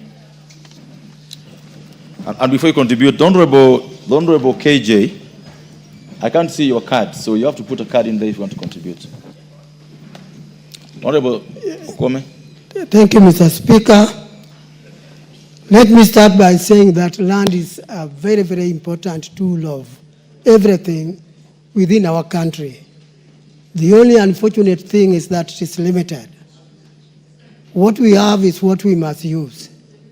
And in order that we maximize benefit of use of land, we must do what is necessary for maximization. Mr. Speaker, ever since we knew Kenya as an agricultural country, but we don't seem to be maintaining that philosophy of Kenya being an agricultural country, because our productivity, as the motion says, is declining. It is important we wake up before it is too late and maximize the use of the land that we have. If I start with agriculture, Mr. Speaker, I must say that we have not taken agriculture as a very, very important, as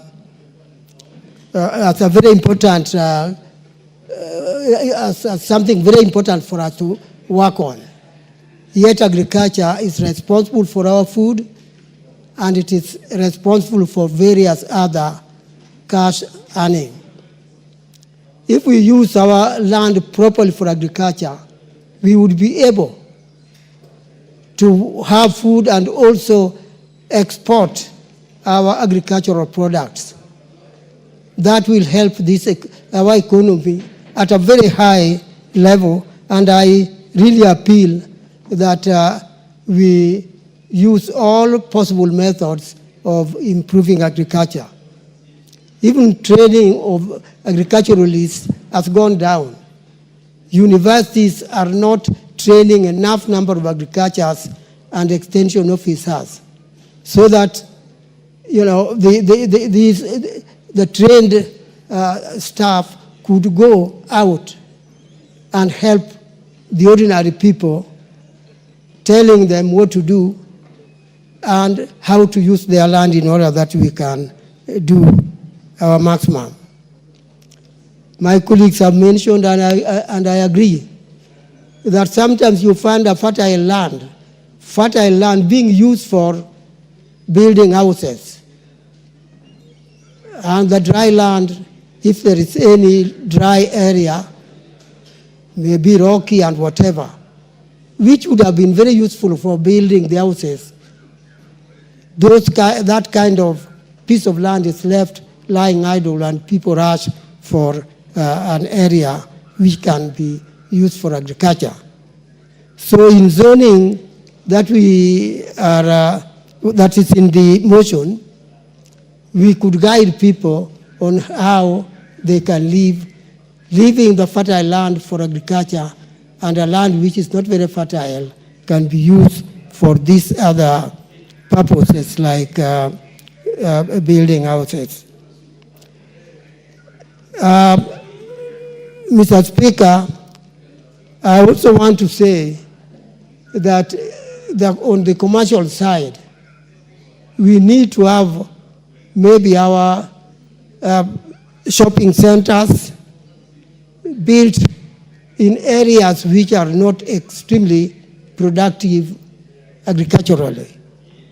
We can be maximizing the use of our agriculture if we leave, like I said before, fertile land for agriculture and dry land for building these other purposes.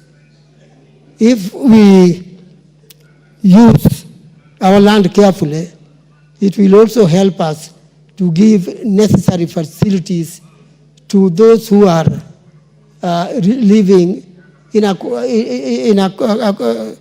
collective area where you have call it a small residential place. People can be building their houses there so that if you bring water, the water will cover many people instead of, like I see in our area particularly, people building their homes scattered all over, making it very difficult for the government to give them necessary facilities. I support the idea that zoning of how we can be able to use our land is very important, and we must do it. It is only unfortunate that this kind of statement is coming late when people have already built beautiful houses out there on land that ought to have been spared for agriculture. Mr. Speaker, I support. Thank you. The Honorable Sarah Korere. Shukrani Mheshimiwa Spika. Mheshimiwa Spika, ningependa pia kuongeza sauti yangu katika kuchangia hoja hii ya kutaka pahala maalum kutengwa ili kuweza kuzalisha chakula katika nchi hii na pia pahala maalum pa majengo. Lakini Mheshimiwa Spika, sio pahala pa kuzalisha chakula kwa kilimo peke yake, manake pia ufugaji Mheshimiwa Spika ni kiinua uchumi muhimu sana katika nchi hii. Na Mheshimiwa Spika, hivi masiku za karibu tumeona kule kugawanya ardhi vipande vidogo ambaye haitaweza zalisha chakula hata kidogo. Kwetu sisi wafugaji ina hatari kubwa sana kwamba hivi karibuni tutashindwa kufuga Mheshimiwa Spika. Na ni wazi kabisa na tunajua kwamba katika nchi hii Wakenya wanapenda sana nyama choma. Mheshimiwa Spika, nyama choma inapatikana tu kwa mifugo, ng'ombe, mbuzi, ngamia, kondoo na kadhalika. Na Mheshimiwa Spika, pahala kama vile Laikipia kukigawanywa vipande vya ardhi kwota ekari, Mheshimiwa Spika, ufugaji tunaweka katika hatari kwa siku za nyusoni. Na Mheshimiwa Spika, inataka kabisa turudi kutathmini sheria za ardhi, manake ilivyo sasa ni baadhi ya majimbo machache sana ambaye bado imebaki na ardhi ya umma. Na Mheshimiwa Spika, nitasema tu kwa sababu lazima niseme. Baadhi ya majimbo hayo, ile ardhi ya umma ambaye imebaki katika mikono ya magavana na wengine ambaye tunajua kwamba ardhi imekuwa devolved. Na Mheshimiwa Spika, imekuwa ni kwamba ni kama kuwekea mbuzi fisi wakawachunga. Manake hiyo ardhi imeliwa na wale mabwana. Mheshimiwa Spika, ukitembea jimbo la Laikipia, ni aibu kwamba kuna watu bado wanaitwa masquatter. Watu ambaye wameishi huko kwa miaka na mikaka, karne tangu jadi. Na Mheshimiwa Spika, wakati ardhi ya umma inatwaliwa, unapata wameenda kubeba watu kutoka jimbo jirani kuja kuwapa ardhi wakiitwa wahisani sijui waekezaji, na jina wekezaji ama kwa kimombo investors imekuwa ni jina ya kuiba ardhi ya umma. Kwa hivyo Mheshimiwa Spika, aliyewasilisha hoja hii ni hoja muhimu sana, na nafikiri hatujachelewa sana. Inataka tudhathmini tena sheria za ardhi, manake tusipofanya hivyo, ardhi ni mojawapo ya sehemu muhimu sana ambayo hata inalete vita vya jamii kwa jamii, kwa sababu ya wale ambaye hawana ardhi kuona kwa kijisho wale ambayo wamekuja kunyakua ardhi yao. Kwa hivyo Mheshimiwa, naunga hoja hii mkono na nampongeza aliyewasilisha. Asante. Mheshimiwa John Kiarie.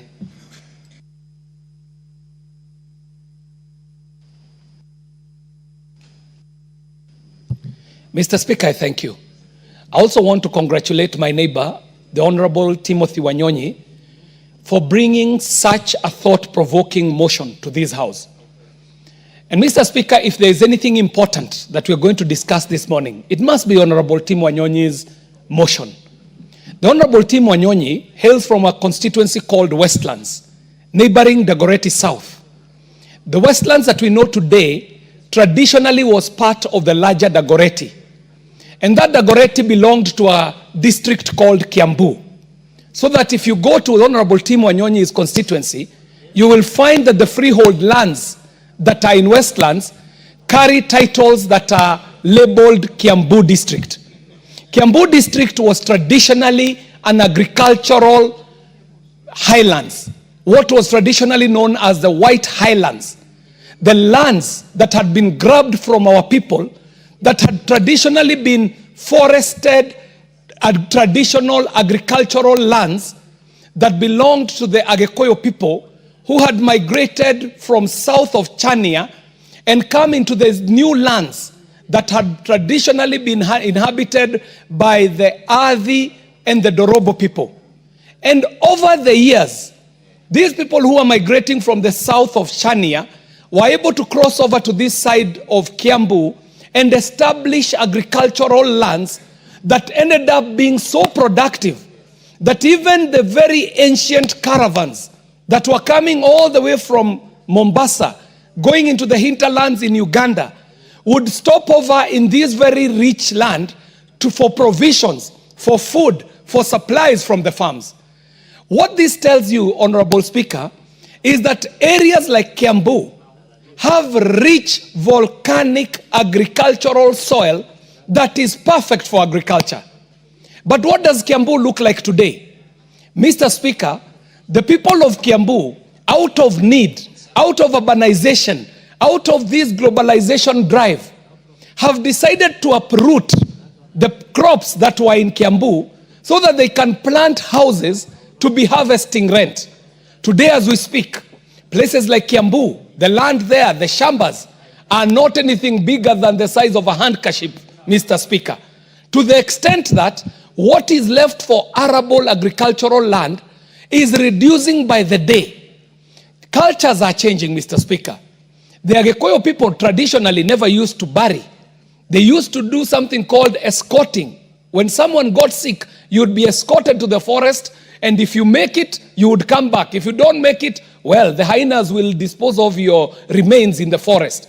And what would happen then is that there was that cyclic circle of life, where instead of planting what we call tombstones and graves, as we are doing today, that land would still be usable. But today, if you go to a place like Kiambu, Mr. Speaker, you will find someone with a plot of land, 1/8 of an acre. They have their house there. But even more so, they have buried their forebearers, their grandfathers and their grandfathers' grandfathers, all in marked graves. So that in that one piece of acre, 1/8 piece of land, there is a house, there is a cemetery, a family cemetery, and very little is left for agricultural land.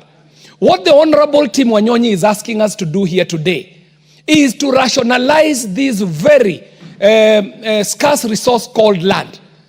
We have seen places, Mr. Speaker, where they're serious about agriculture. Places like Holland, Canada, Australia, where they have demarcated their lands for agriculture and organized their people into living areas where individuals are able, and families and communities are able to live in a designed area of land where they leave so much land for farming and for production. Mr. Speaker, if Kenya continues in the way that we are continuing, two things are going to happen. One, we are going to get rid of all arable agricultural land, meaning that we will have to be importing food. And secondly, Mr. Speaker, we are going to give rise to ghettos, informal living, where we are now starting to speak about issues of national security, where we confine our people to informal settlements that are not provided for in terms of urban planning, resourcing for water, for electricity, and all these other social goods. So, Mr. Speaker, I rise to support the Honorable Tim Wanyonyi, and I am praying that his motion on the formulation of a land use policy on zoning of land for agricultural and built development is going to be escalated to a piece of legislation which we are able to push. And Mr. Speaker, for us to get this legislation, we must also urge the executive to come up with a policy, Mr. Speaker, so that we are not doing legislation before the policy. So, Mr. Speaker, I have to say that Honorable Tim Wanyonyi has pricked us at a time when, if we do not make changes and keep kicking the can down the road, the dangers are clear. Mr. Speaker, our country is a net importer. To reverse this country to be able to be exporting, we have to start with what we have in our hand. And what we have is agriculture, Mr. Speaker. We must consider how our agriculture is going to be meaningful, not only for food production, but also for value addition. If we start doing value addition to our agricultural produce, Mr. Speaker, then we start walking on our way towards industrialization, and then we can achieve the aspirations that we seek as a country to become a middle-income earning country, even as was projected by Vision 2030. Mr. Speaker, I want to decry the move that we have taken in terms of our attachment to land, Mr. Speaker. Our attachment to land is so emotive to a point when land issues come up, we throw out reason out of the window. But what this motion is calling us to do, Mr. Speaker, is to consider that Kenya today has a population of 50 plus million Kenyans. These 50 plus million Kenyans need places to live, but for them to live the quality of life we would want them to live, they will also need land for farming, for agriculture, for crop growing, and for animal husbandry. For us to be able to do that, we cannot continue in the haphazard manner of development that we have adopted.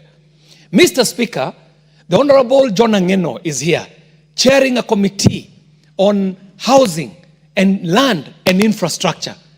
And what has happened in the last 3 years, Mr. Speaker, is to be celebrated in terms of the drive on affordable housing.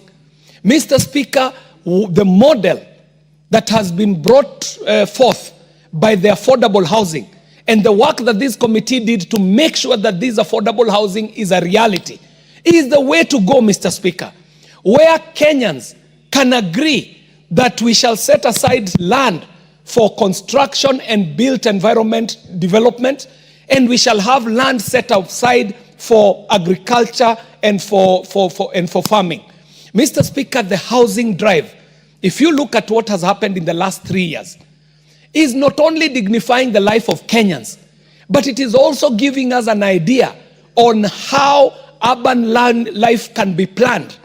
Mr. Speaker, I had the opportunity to join the Honorable John Angeno when the Mukuru slums were being, the people from the Mukuru slums were being issued with their keys to come into the new affordable housing in Mukuru, Mr. Speaker. And what I saw, Mr. Speaker, is phenomenal. That people who had spread out in a ghetto, in land innumerable, were able to be planned into these buildings that have good living, good amenities, good social goods provided, all the way from water to electricity to connectivity to Wi-Fi and so on. So, Mr. Speaker, what we are speaking about here today is not just theory. Kenya itself has demonstrated through affordable housing that if we put our mind to it, we can have good land set aside and zoned for agriculture, and we can have land set aside for built development. Mr. Speaker, I stand to support and I congratulate my neighbor, Honorable Tim Wanyonyi. Thank you for pricking our conscience. This is the line that country should take towards demarcating land for built environment and land for agriculture. I thank you and I support this motion. Thank you very much. Well said. Before the member for Murwa Dikir contributes, join me in welcoming students from Lukenya Academy, Mavoko constituency, Machakos County. They are sitting in the speakers gallery with students also from Royal Brains School, Kiambaa constituency, Kiambu County. They are all welcome for the proceedings this morning and to the Houses of Parliament. The Honorable John Angeno. Thank you, Mr. Speaker. On behalf of members of this House, Mr. Speaker, I wish also to welcome the students from various schools to this august house. And my plea to all of them is that discipline is the most fundamental item in our institutions. Just a few days, we have had incidences of students burning dormitories and classrooms. I wish to urge the students who are before this house today that the properties that are being destroyed belongs to you, belongs to your parents, belong to the society. So please, we urge you to be disciplined, and that is why you have also gotten the opportunity to come to this National Assembly. Mr. Speaker, I wish also to weigh in on this issue of land. And Mr. Speaker, on independence. Mr. Speaker, before independence, this country was colonized by foreigners. But one thing which foreigners left for us, Mr. Speaker, was how they made use of the land they found. They consolidated the land. They identified the land which was for agricultural use, land for livestock, land for settlement. They had a proper plan on how to use land. Immediately after independence, Mr. Speaker, when we got the independence, Mr. Speaker, we started subdividing those lands to individuals and to start having settlements on those particular lands, Mr. Speaker, so that the lands which had been left for agricultural use, Mr. Speaker, no longer sustain agricultural activities because we have settled on them.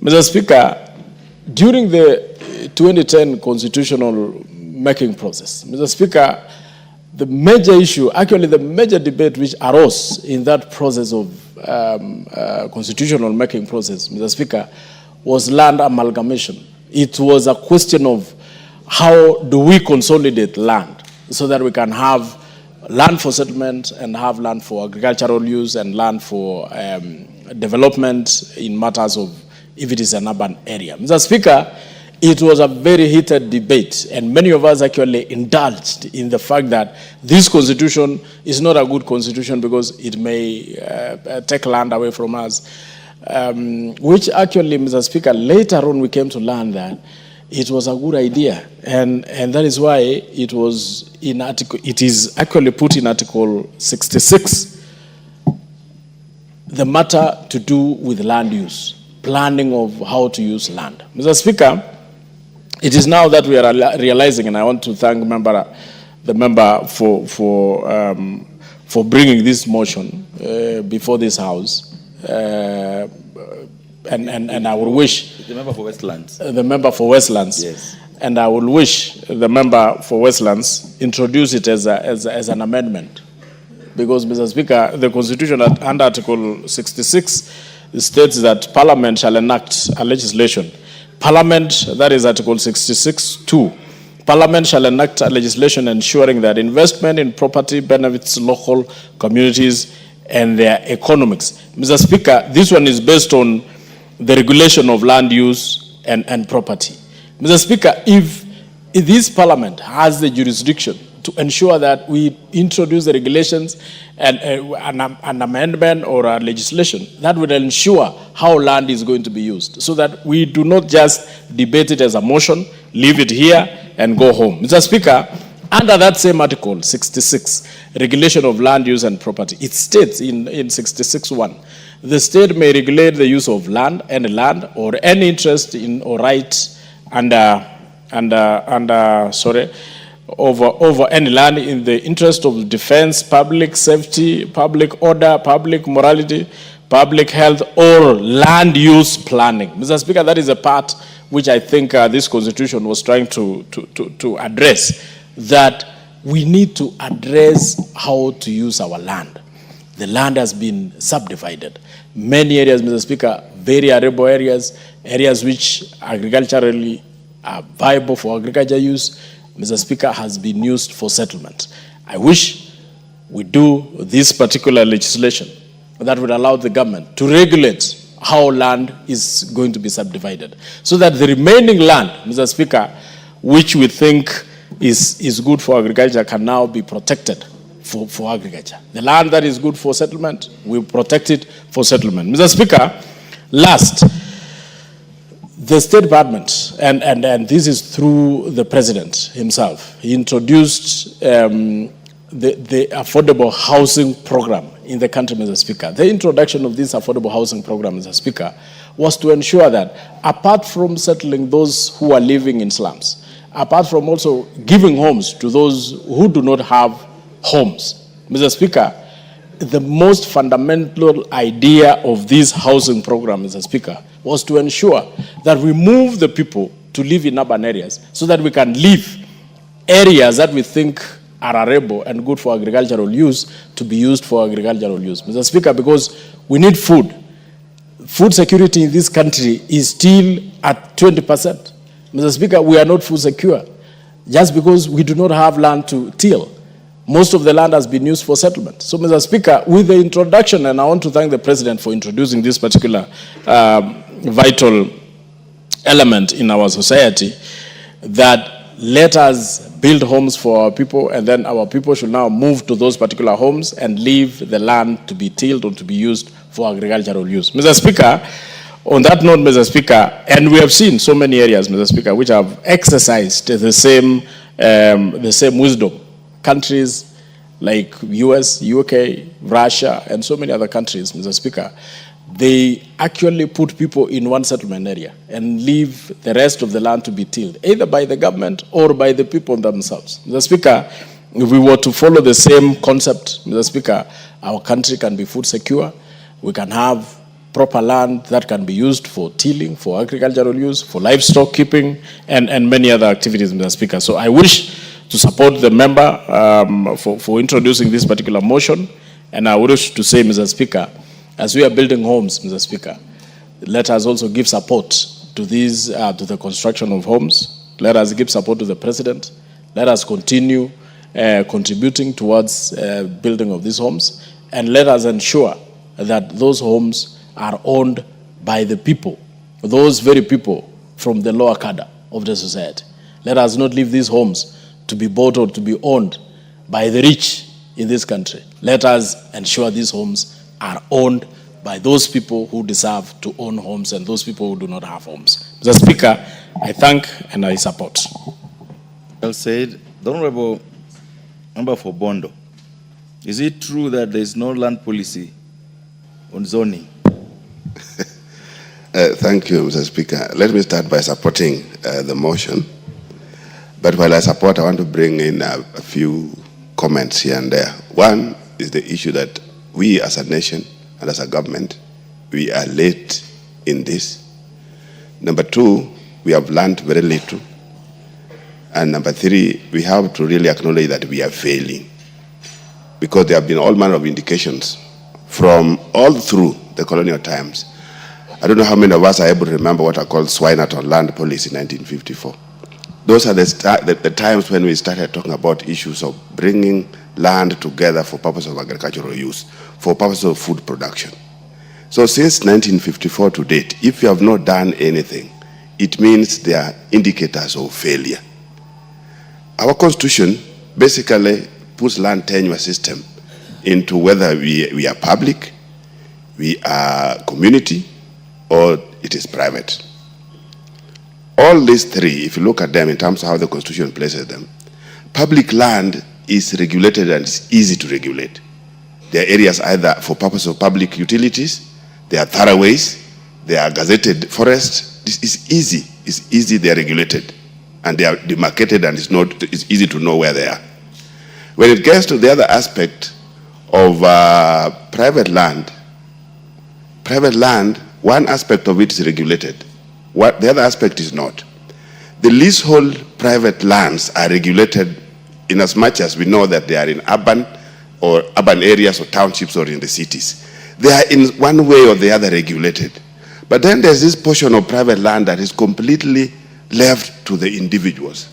And I don't think there's anywhere in the world where you can let individual persons, individual citizens do things the way they want. I think there must be some regulation. There must be some element of control. And this is where we are failing. That aspect of absolute title, absolute ownership of lands under private hands is where we fail as a government. And this has led us to a situation where all these things that we are talking about are coming in. I remember for the first time when I was coming to Nairobi, when I stepped in Nairobi for the first time, Mr. Speaker, some 30 or so years ago. Between Kericho and Nakuru, and from Nakuru to Kericho, you'll see farmlands, food. Every time you'll be passing across, you're going through the roads, you'll be seeing food either side of the road. And that was happening also in Kiambu. What has happened 30 years after? Between Kericho and Nakuru now you only get concrete. They are buildings. And these were areas which initially were called, some were calling them White Highlands or whatever. But in the Swainaton arrangement, they were called scheduled lands. All these were scheduled lands. They were scheduled in terms of they were regulated. There was a manner in which how things were supposed to be done. We have failed in this. As a nation, we have failed in this as a government. I was talking about lessons. There's nowhere in the world, whether it's capitalist, whether it is communist, that people settle the way we settle here in this country, the way we settle in Africa, where everybody, one wakes up and settles anywhere they want. I think that's not anywhere. Land is private in many other places, yes. It is public in many other places, yes. But it is regulated. It is placed in a manner that, no, this is clearly demarcated for farmland. This is demarcated, whether you have it as a private person, but so long as it is zoned, and your land is in a zoned area that is supposed to be for farming, it has to remain farming. You can't go there and start doing your own things. And that's why sometimes, even in the UK, sometimes it's not very easy for anybody to get on the farmlands, because for you to qualify as a farmer, you must have a basic diploma in agriculture. Yeah? So here, we are talking about farming, and everybody is running around in their farms doing all manner of things. But there must be some control. There must be some kind of a regulation. Mr. Speaker, when we get to a situation where we have to import food, I think it's good to look for aid in any manner. Look for food, look for support on all manner of different things. But immediately you go begging for food, I think there must be something that is very wrong. And that's the situation we are getting into from time to time. It's a clear mark that in the last 3 years or two, there's been quite a bit of support in terms of the agricultural sector. And particularly this year and last year, I think there's quite a bit of production. But this may not be permanent. This is been facilitated by different things other than land. It has been facilitated by the support of the government in terms of subsidies. It was not subsidy on land. Land, we keep subdividing it. And even when we'll be going ahead and looking for issues of how to subsidize farmers, you'll only be subsidizing them, but the land sizes are getting smaller. So that by the end of the day, even when you subsidize, subsidy will not make sense. So Mr. Speaker, I think this is an area, and of course, immediately you keep subdividing land. The basic agriculture, the agriculture 4K club of class 3, class 4, immediately you keep subdividing. You can't even rotate your crops. You can't do basic things that are required in agriculture, Mr. Speaker. So I think as a country and as a government, it is high time we got back to see exactly how to deal with what we call absolute land holdings in this country, because this is where the mess is. And if you don't do it, we are headed to a direction that is not sustainable. We are going to be staring at hunger. We are going to be staring at a situation where we have to be importing food from time to time, Mr. Speaker. It's important that the government learns, if they have not learned this before, that somebody steps up. Chair Housing has alluded to this. And I think it's important that somebody takes care of, particularly the ministry, so that we come up with a proper legislation, not even an amendment as you are suggesting, a proper legislation in terms of issues to do with land use. What the government is doing in terms of affordable housing is a good answer to very many of these things. But to what extent will it be realized in terms of how they spread out? You know, the people in the rural areas, some of them are still thinking that, no, this is not meant for us. But the idea is, can we move to where we can settle in some kind of community? Then we leave the rest of the land for other useful economic purposes. So, Mr. Speaker, I really think that something must be done, and it has to start from the ministry. So that a proper legislation is brought and followed by a proper regulation, so that we see how to regulate particularly private lands that are under absolute ownership. Thank you, Mr. Speaker. Well said. The member for Kandui, Honorable John Makali. Thank you, Honorable Speaker, for the opportunity to also weigh in on this motion. At the outset, let me thank my colleague and member for Westlands, Honorable Tim Wanyonyi, for bringing this motion. Mr. Speaker, it is not denied that land is such a critical and valued asset in our communities. It is not also denied that at the moment where we are, we have a lot of problems touching on how we use our land. Taking into effect the importance of land, the Constitution of Kenya and the framers of the Constitution dedicated a whole chapter to issues of land use, to issues of land, classified land, and they gave responsibilities to this House to develop rules and regulations and legislation to bring into effect the provisions that are in the land chapter in the Constitution. This motion seeks to have a policy framework that will regulate land use. The first question I asked myself, Honorable Speaker, is do we have a policy framework or we don't? My answer to it, I've tried to speak, is that we have a policy framework. What we need to do is literally to revisit it and ask ourselves, is the policy framework in force serving us very well or not serving us very well? We take cognizance of the fact that agriculture contributes around 22% of our gross domestic product. Many of our people are employed in the agricultural sector. When we make our budgets here, we dedicate a lot of resources, though not sufficient, towards agricultural development. But if we look at our country, we have had so many cases, we have had disputes. When you go back to our courts, you will find a lot of disputes touching on ownership of land and issues of inheritance. That's why we have created the environment and land courts, taking into cognizance the importance of land. We have had many succession disputes in our courts on how land needs to be utilized, how land needs to be used. The question we need to ask ourselves is, are we on the right path or we are not on the right path? Kenya's land, 17%, is only 17% of Kenya's land mass that is arable land. And at independence, we committed ourselves to fighting hunger. The Asian tigers, specifically Malaysia, have reached where they have reached because of having proper land use programs. I support this motion that we need as a House to go back and as a ministry, or not only the Ministry of Land and Urban and Physical Planning, but in conjunction with the Ministry of Agriculture, which is charged with the purposes of developing agriculture in our country, so that we can have a proper policy framework that will assist us in having proper land use programs in our country. In so doing, we will not be reinventing the wheel.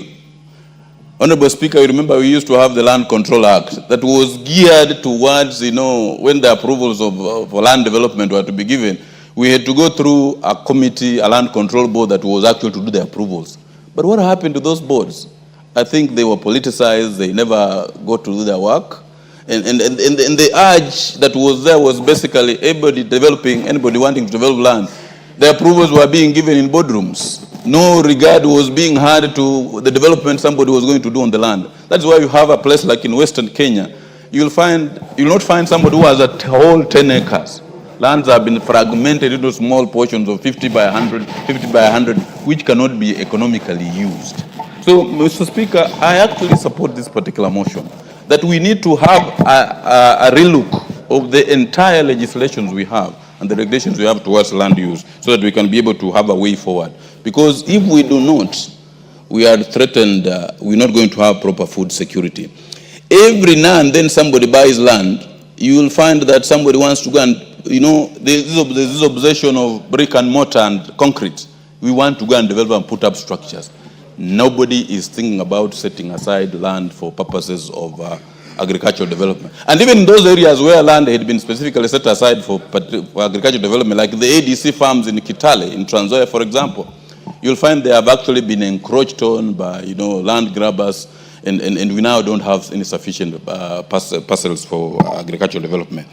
And this is not only for agricultural development. We must also begin to move aside and set aside land for, like what he has put up in the motion for well-built environment, like what we are doing now in developing affordable housing, so that we can be able to safeguard land for purposes of agricultural development. So they can have places set aside for residents, places set aside for agricultural development, so that we can be a food secure nation. Honorable Speaker, I actually support this motion. It's well thought out. And we need also, as we move on, because Article 66, the chapter on land in the Constitution of Kenya, has literally classified land into three groups: public land, community land, and private land. When we were in school doing our land law, we were saying the absolute proprietorship title was a title for abuse and disabuse. So we need also to relook into it and do a lot of sensitization, that even if you have an absolute title, it is not absolute in the sense that you can do really anything you want upon it. We need to do a lot of sensitization, so that say we must have planned development for the sake of our country and the sake of future generations. With those remarks, Honorable Speaker, I support this motion and urge that this House passes it. Thank you. The Honorable Mutunga, you're going to speak after the Honorable Karoli and the Honorable Githinji. That is how it appears on my board. So allow them to have their chance first. So this chance is for the Honorable Karoli. I'm looking at the board. Nobody got a motion. I've got a bill. I'm seeing you got a bill to move. So this chance is for Honorable Karoli Omondi. Thank you very much, Honorable Speaker. I rise to support the motion. I think it is time that we have genuine debate on our land use patterns. What worries me most is the lack of coherence across the country as to how urban planning or even peri-urban planning or agricultural land is being used in this country. The laws are there, but something seems to be missing. So I've always wondered, what is it that we need to do that could help us even plan better? But it is surprising that even with the devolution, most county governments have not even come with proper urban planning for their business centers within the counties. Nairobi, of course, is already a mess. It is very clear, even if you look at the developments that we have here in the city, where apartment blocks deny each other the right to sunshine, which is a recognized constitutional right under our laws. And you have someone's sitting room facing the toilet of the other. And you have high-rise buildings that, frankly speaking, in 20 years will be concrete slums, because we have seen that from experience in other jurisdictions. When the lifts break down and the people can't maintain the utilities around those construction sites. But this urban nightmare is not as profound as what will happen in the rural areas, where agricultural land has actually been reduced significantly to a point that the issue of food security or food insecurity is now an issue of major concern to us. I don't think many areas of this country today have farmers who can practice mechanized farming on 100 acres or 200 acres for any particular crop. Even the basket county of Uasin Gishu, either due to polygamy or to lack of commercial acumen, those who are doing 10,000 acres 5 years ago are now down to 5. Those who are doing 5 are down to 3. Those who are doing 3 are down to 1. Those who are doing 1 are down to 500. Basically, we are staring at a very uncertain future in terms of food security because of our land use patterns. And until and unless we appreciate this and embrace socio-cultural changes that are so essential, we can pass many laws, but if in our minds we are not ready to lead the modern urban life, I think we are staring at disaster in the making. There's not enough land in many areas for food production. And even the little that there is quickly being turned into concrete jungle. But the people who have really taken care of our environment well, the pastoralist communities, are also facing an existential threat now. because the group ranches have all disappeared.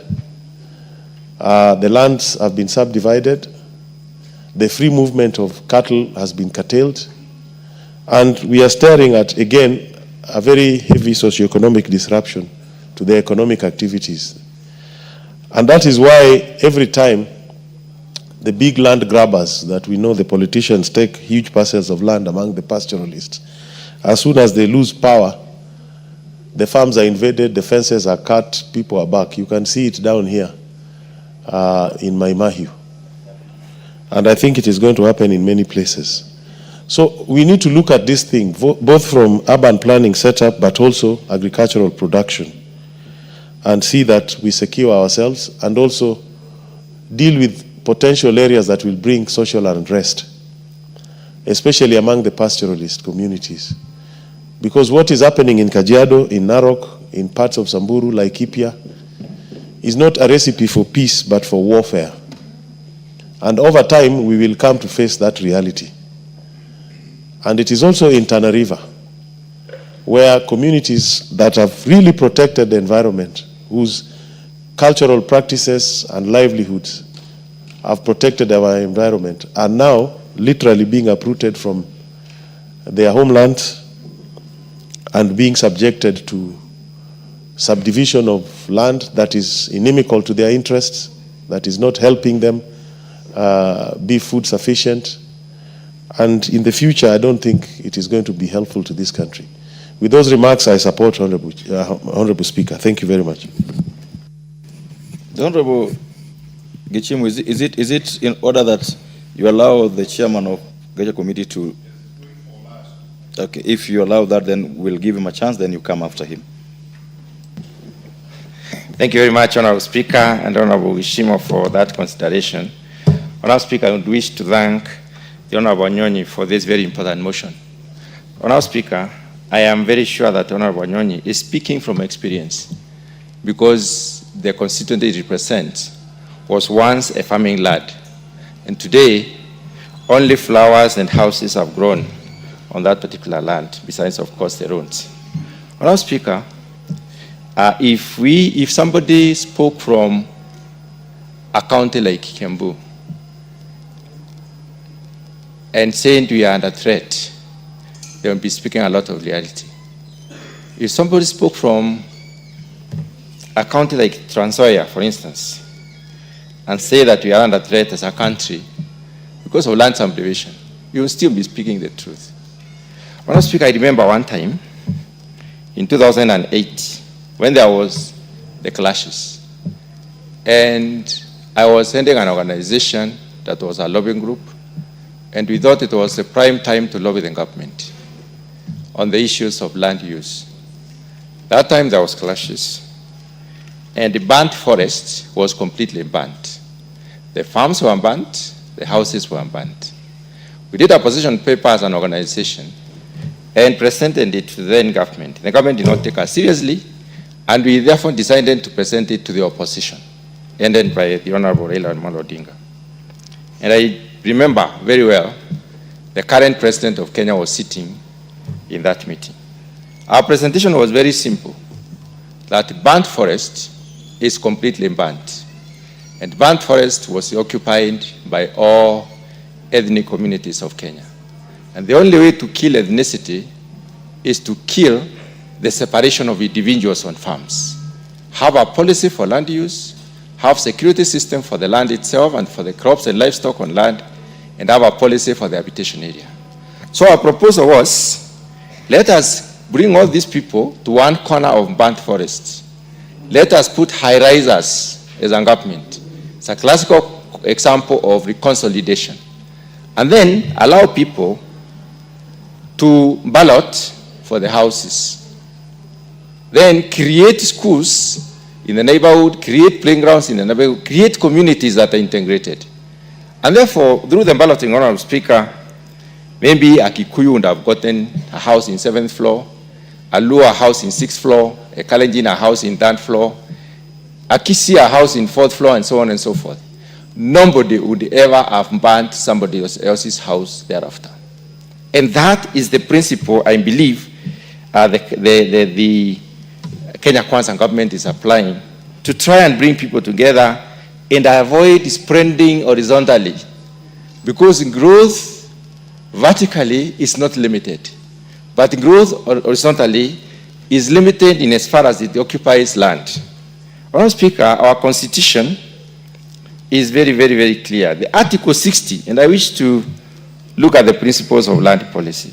This article pronounces itself to the effect that it sets the foundation for land reforms by outlining the key principles for land management and administration. Brings out the issue of equity on access to land, which has been overexploited in this country, security of land rights, sustainable and the productive management of land resources, transparent use of, transparent and cost-effective administration of land, sound conservation of ecological sites, ecologically sensitive areas, elimination of gender discrimination in land and property matters, and encouragement of community participation in land dispute. In this policy provision, there is nothing on demarcation of land and specification of use for optimization of economic, benefit from such land. Madam Speaker, the former speakers have alluded to the way the Constitution describes land. But what have we done as a country since we got the new Constitution? In 2012, we had the National Land Act of 2012, which was enacted basically to give effect to the constitutional provision by revising the consolidation and consolidating various land laws and ensuring sustainable land management. Sustainable land management has the connotation of the user of the land. Madam Speaker, on community land, there is a Community Land Act of 2016, which basically operationalizes Article 63. And then there is a National Land Commission, which came up in 2012, basically to look at the legal framework for the national land, the legal framework for the commission itself as a government gatekeeper. Madam Speaker, having said that, we are saying that our constitution recognizes the importance of land and the importance of organizing ourselves in terms of the user. I like this particular motion because it brings about land and agriculture and combines the two very well. I'll say that it is important because agriculture happens on land, and very little agriculture, what is called hydroponics, may happen outside land, but all the agriculture as we know it happens on land. So if we do not use land sustainably, it therefore implies that we jeopardize the possibilities of the future generations to benefit from the land as a resource and as a provision. So this relationship on land itself and agriculture is very, very key. And I want to loop in the issue of environment. Environment happens also on land. And the land management has a connotation of improvement of the environment. Madam Speaker, as a country, we have aimed a lot more on segmentation, on subdivision, on monetization of land. The predicament we are in is that we do not look at land in view of its user. There is documentary evidence, which is empirically proven, that about 16 to 17% of land in agriculture is available for crop production without requiring irrigation. What that means is that we can only grow crops in about 17% at most without irrigation, either supplementary irrigation or entire infrastructural set of irrigation. Madam Speaker, what that tells us is that we need to be extremely careful. But then let's look at where is that 16% or 17% of agricultural land. It is around central Kenya, it's in the Western Islands, it is in the southwestern islands, and around Mount Kenya region. Madam Speaker, that land has been put into alternative use. And I would like to say this, that whenever we put up a building, a brick building or a stone building on land, we deny agricultural use for that land for more than 100 years, unless some deliberate effort is put in place to demolish, carry away the rock, and then rehabilitate the soil. So, Honourable Speaker, I hate to interrupt you, but based on the places you've mentioned, what do you say about the deliberate policy then of or unclassifying lands in Nyanza, Western Kenya, where we are told we couldn't do coffee, yet coffee can do very well in Western and Nyanza. We are told we could not do crops because they are, in quotes, white crops. How does that add into what you're debating now? Honourable Speaker, agriculture is professionally organized in the sense that there is clear identification of the agroecologists in Kenya. There are about 7. In those agroecologists, there is also the linkage between the agroecological zone and the crops and livestock that can do well in those, that can optimize the use of those zones. So most of the areas in this country can be used for specific purposes based on the degree of optimization and the correctness of linkage. Now, we are discovering slowly that the greater Rift Valley can be used for for coffee production. We are also discovering that Nyanza, some parts of Nyanza can be used for coffee production. But this was not there in the past, has not been exploited as it were. As advancements have gone on research, in terms of producing relevant varieties and cultivars that would suit a given area, then we give such areas some relevance in terms of productivity. So it is possible to use such land for that particular purpose. Honourable Speaker, where did we go wrong? We went wrong at the point of when we decided to form land buying companies, and then instead of utilizing the piece of land as a unit, all of us as members of that particular land buying company, we decided to subdivide it into give me a minute more. Individuals. And that is why we went wrong. We need to go back there. Honourable Speaker, when I look at Nairobi and wonder, when I look at Nairobi and I wonder where is Nairobi growing to, it would be very gratifying if Nairobi was growing towards the Rift Valley. Because along the escarpment, we would have the most beautiful houses in this world, overlooking the valley and also giving people an opportunity to watch sunset. But we are growing towards Kiambu. We are taking up the land that will be used for crop production for our young nation and becoming younger by the day, Honourable Speaker, because I don't think we are very serious in terms of family planning. We are becoming younger and younger because the pyramid is like that. Very few people who are old and very many people who are young. And we are misusing or rather taking away the opportunities for the young people even in that particular issue. So what do we need to do? We need to reorganize our land. We need to set aside land for agriculture, land for housing, land for urbanization. And then we need to have different rates for this land. Let us not monetize land as a commodity. Let us say this land is for agriculture and this is the price of land here. And you can only do agriculture in this particular area. There should be no change of use when it comes to agricultural land. Well said. Thank you, Honourable Speaker, for allowing me also to weigh in this very, very important motion by Honourable Tim Wanyonyi, member for Westlands. Honourable Speaker, as I support this motion, I also support it with some rider because there exists a policy on land zoning in this country under the Physical and Land Use Planning Act, which separates land or zones runs into residential, commercial, agricultural, and industrial. However, what lacks, I believe, it's not on general policy on zoning. It's now a policy on specific land that has been zoned for agricultural use, so that that land can be optimally utilized for agriculture, so that within the areas that have been zoned for agriculture, we specifically, or the policy would specifically preserve it for agriculture and have some areas within for settlement.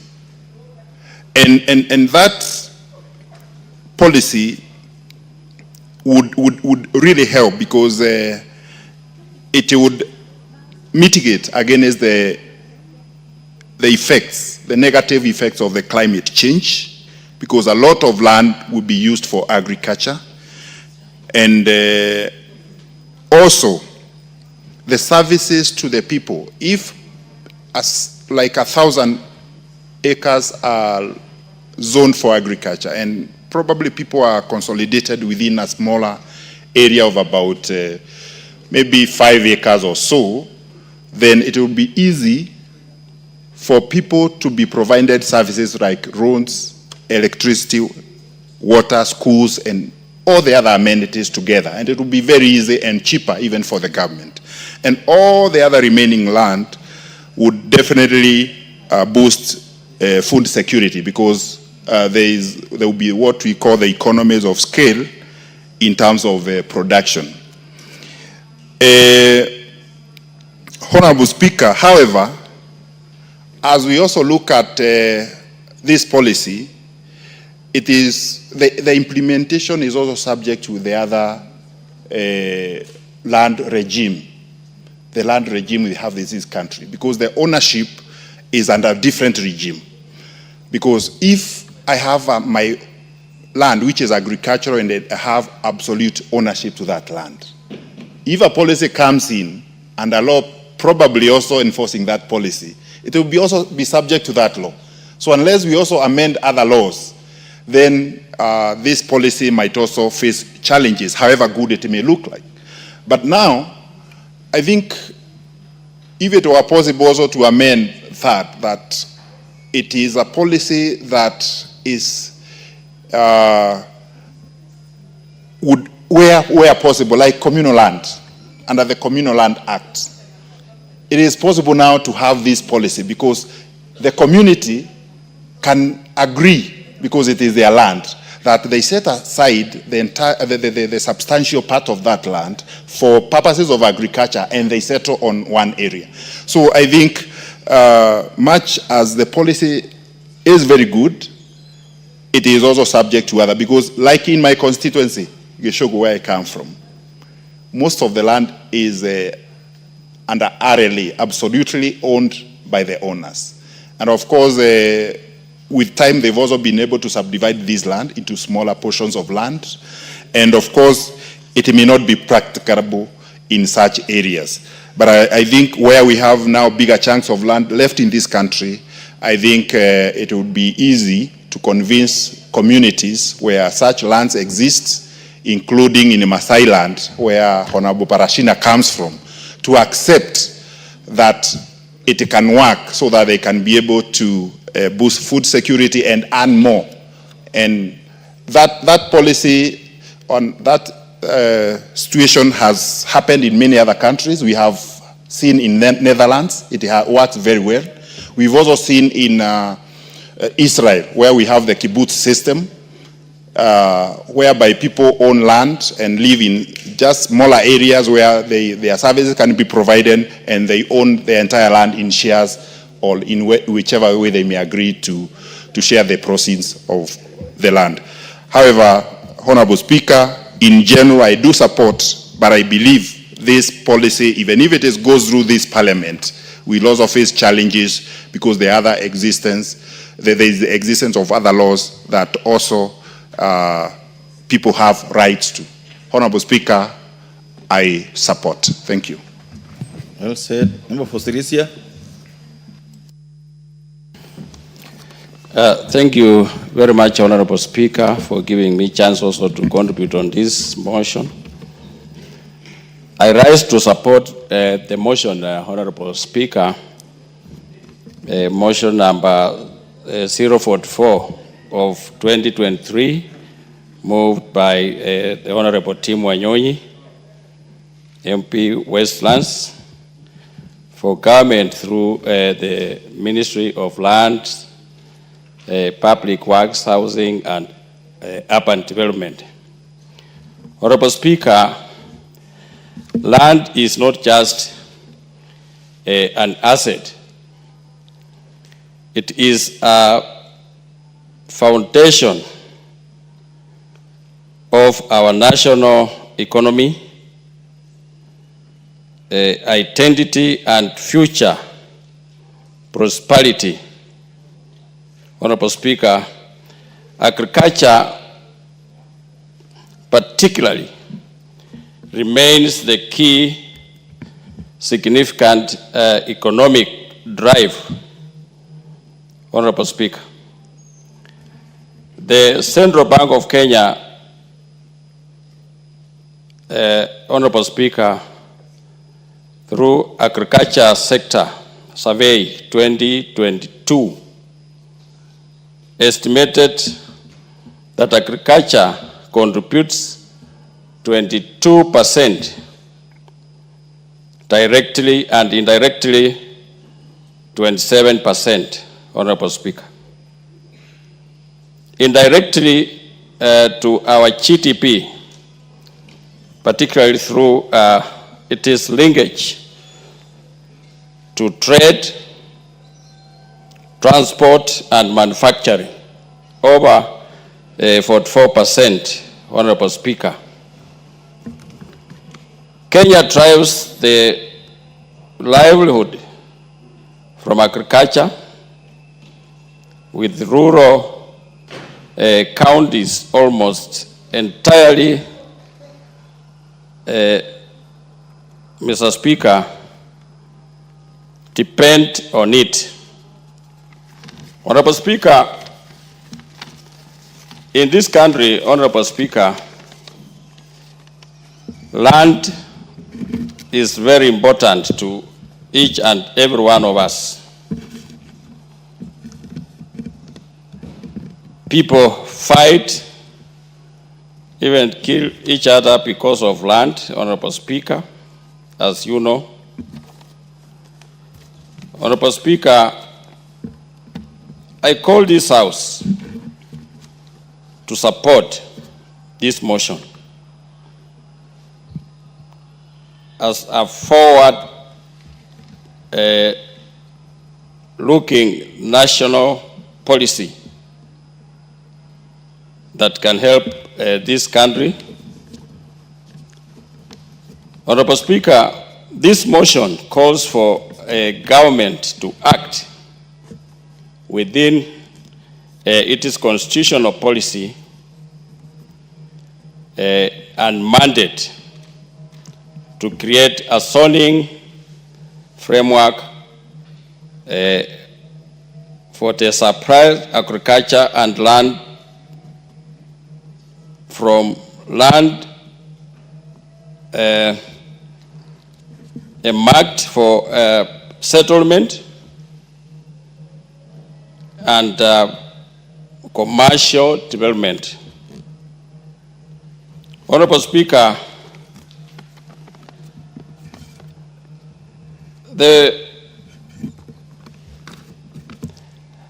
framework or a zoning policy would also complete the affordable housing program,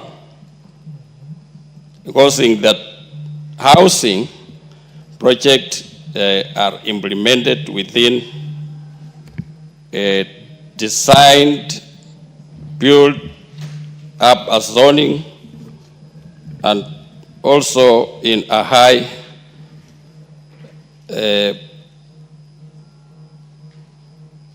particular agriculture areas in this country, Honorable Speaker.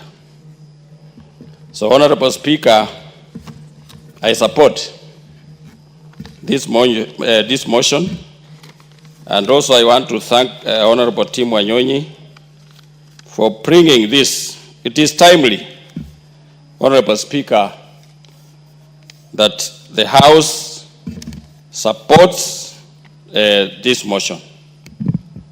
Thank you, Honorable Speaker.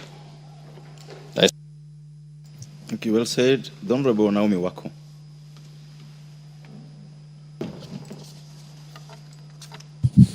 Thank you, Honorable Speaker, for allowing me to contribute to this very important motion, as I also congratulate Honorable Wanyonyi, Tim Wanyonyi, for coming up with this formulation of land use policy on zoning of land for agriculture and building development.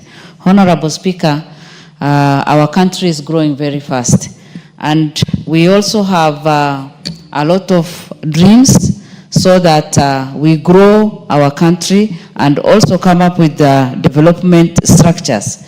And I want to congratulate our president for the housing project that has picked very well and also has already started in many counties. As a result of that, many of our people who didn't have a shelter today are very happy and are enjoying the comfort of at least good home where they can bring up their children and also enjoying that good environment.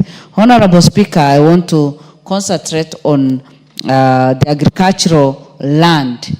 This zoning will help us because many of our counties have not done this zoning. And even in the entire country, we need proper zoning so that we know where farming can happen and also other development can happen. It is also high time for counties, for the county government to consider doing that and also giving it a lot of attention so that we have well-planned towns, we have well-planned areas for agriculture, we have well-planned areas for development so that we grow our country in a very systematic manner. Honorable Speaker, agriculture is one area that Kenya Kwanza government has given a lot of attention because of the subsidized price on fertilizer. And this has boosted our production, our local production, which is good and also giving us a lot of hope and encouraging many farmers. Some years ago, we know that many people have withdrawn from farming and also stopped farming because of not receiving enough support from the government and also because they were not able to sell their products. But today, Kenyans can produce and even export some of their products. Ours is just to plan well so that we do more export than import from other countries. Because right now, sometimes we feel ashamed because we import a lot, even from our neighboring country, while God has given us very good resources, a very productive farm, land, and very, in some of our areas, we even don't use the fertilizer. That means that we can grow any crop and also harvest enough.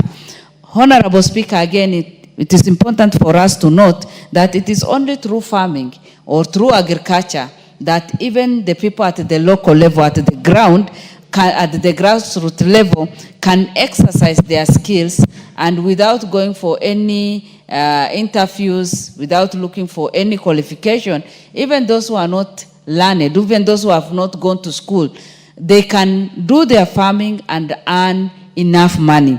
Many of our people have been educated through farming, and it is high time for us to enhance that sector so that our people can benefit. Again, it is the only sector that you are assured of good source of income, and it also plays a very important role in growing our economy. It has been captured in the motion that the sector to the country gross domestic product GDP is 22% directly and 27% indirectly. And this can easily grow from 22 to 30 or even 40, from 27 even to 40. But it needs proper planning and proper investment. Honorable Speaker, we also know very well that it is only through this sector that so far it has been reported that through the survey that the sector employs over 40% of Kenya's total population. This should be an area that we need to invest in, because right now we are complaining that our young people are not employed, our young people have no job, but this is one sector that we can easily grow from 40% to even 60%. then we will be able to overcome the current challenges we have. Again, what I want to say is our young people should get skills in farming and agriculture. We should take our young people so that they can be well educated, so that we can manage the farms and also this sector very well with a lot of knowledge and earn all that we need to earn from it. Honorable Speaker, we know very well that most of our people today are very far, and we cannot, they are very far, and some are in ASAL areas. We cannot depend on the normal rainy seasons anymore. So if, as a government, we can also invest in irrigation of farming, so that every village can have at least somewhere where they can do at least their kitchen farming and have some products there. And also like the Galana Kulalu, where we have the irrigation, and improve on that, because as a country we should be challenged. If you look at Dubai and even Israel before all this, you know, it is a desert, but they have transformed their country into something else. And they produce enough food from the desert. And in fact, they have the best fruits, they have the best, almost everything the best.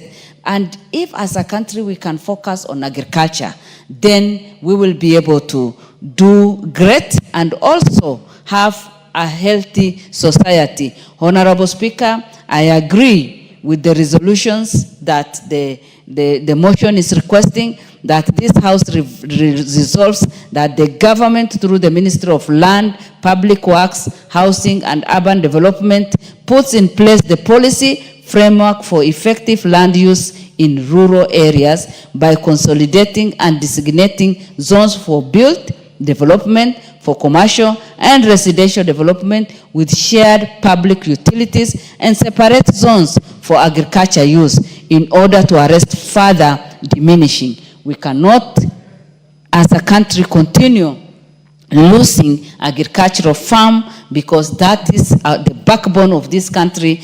A country that cannot feed its people is not a country. And if we are self-sustaining, if we want to be a country that we all want to be, and if we want to be a country that we can all be proud of, we must make sure that we have enough land for agriculture and also other development, so that we can grow our country both economically and socially. With those few remarks, Honorable Speaker, I support the motion. Thank you.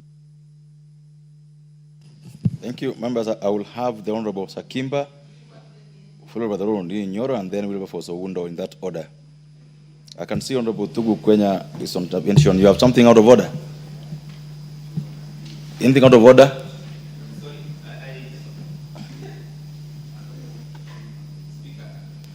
Speaker, there's nothing that is out of order. So you walked in? Yeah, I pressed by mistake, but then I couldn't change. So okay. I'm just queuing to speak.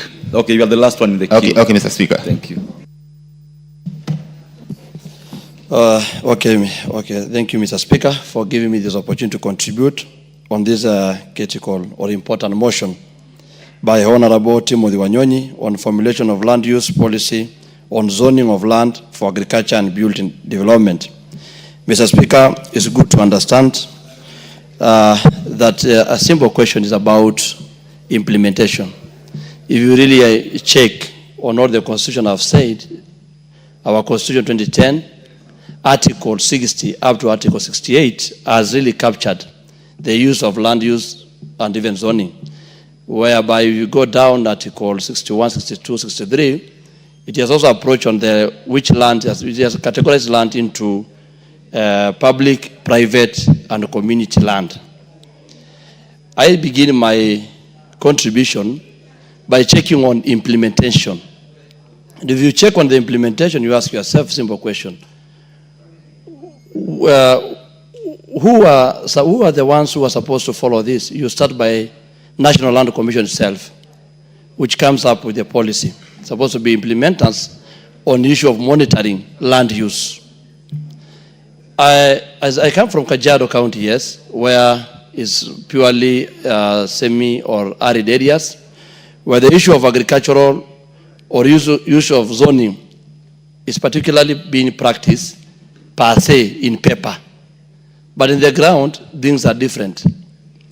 You'll find out that the county government has come out with a special plan on how to do on zones of areas for agricultural, for doing agriculture, and areas for us as pastoralists, of issue to do with the cattle rearing.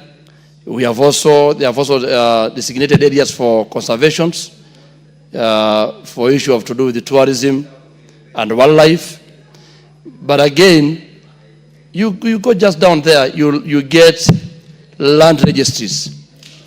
Our land registries are becoming a source of disappointment because they have the plan, but again they produce titles, and the titles that have been produced give an investor power to do whatever they can. So the question should be, what needs to be done to the land registries? What are the penalties are supposed to be there? And whoever breaks these, the plans of zones, what can be done to them? There is no clear punishment, if you read the article, on what action can be taken to them, which is even forcing our police officers, or if you report a case where you wanted to do an OB, you lack, how can you take this person to court? Because the procedure or issue that has been laid down to categorize this area as there is an illegal activity, there is only one issue they take. It is about issue to do the charcoal. So, Mr. Speaker, we want to ask ourselves, and it's my prayer to Honorable Timothy Wanyonyi, if this argument or the motion can get served to be a bill on issue to do with penalties, because penalties are very important in this country where people prefer grabbing, grabbers are there. People like grabbing land and doing what they want to do, and they say, once I have a title, then I can do that. It's good to understand land is the most valuable resource we have as a country. And an unplanned land leads to food security. And that has been captured under the Vision 2030 and even the bottom-up economic approach. If you check again on the food security, there's another issue of environmental degradation that is caused by when you don't do land planning as per se. We go to build development. Mr. Speaker, there are lands that are supposed, and I want to give an example of Karen, there are lands supposed to need to be used for urban development, areas for industry in this country. The Constitution really say where things are supposed to be. If you are in the residential area, in the growth urban areas or industry or parks. But the tendency of disorderly has been seen. Today, if you go to a place like Karen, and you go to history, for those who have been reading books, the Karen Blixen history, where you could not have been able to settle in Karen in half an acre. Or you cannot be able to come and do 2 units in a quarter land in Karen. But basically now, it's no longer there. The value of even saying I stay in Karen is no longer there. The senility itself has been destroyed. Why has it been destroyed? Because people are just not following what is there. The Karangeta Association is there, trying to do whatever they can, but now the law is limited to them. Mr. Speaker, it's good to understand zones help this country to get what is called public utilities and even schools. And therefore, when Honorable Nyonyi is coming with this motion, it is touching all members here. If you go to environmental and climate concern, Mr. Speaker, let me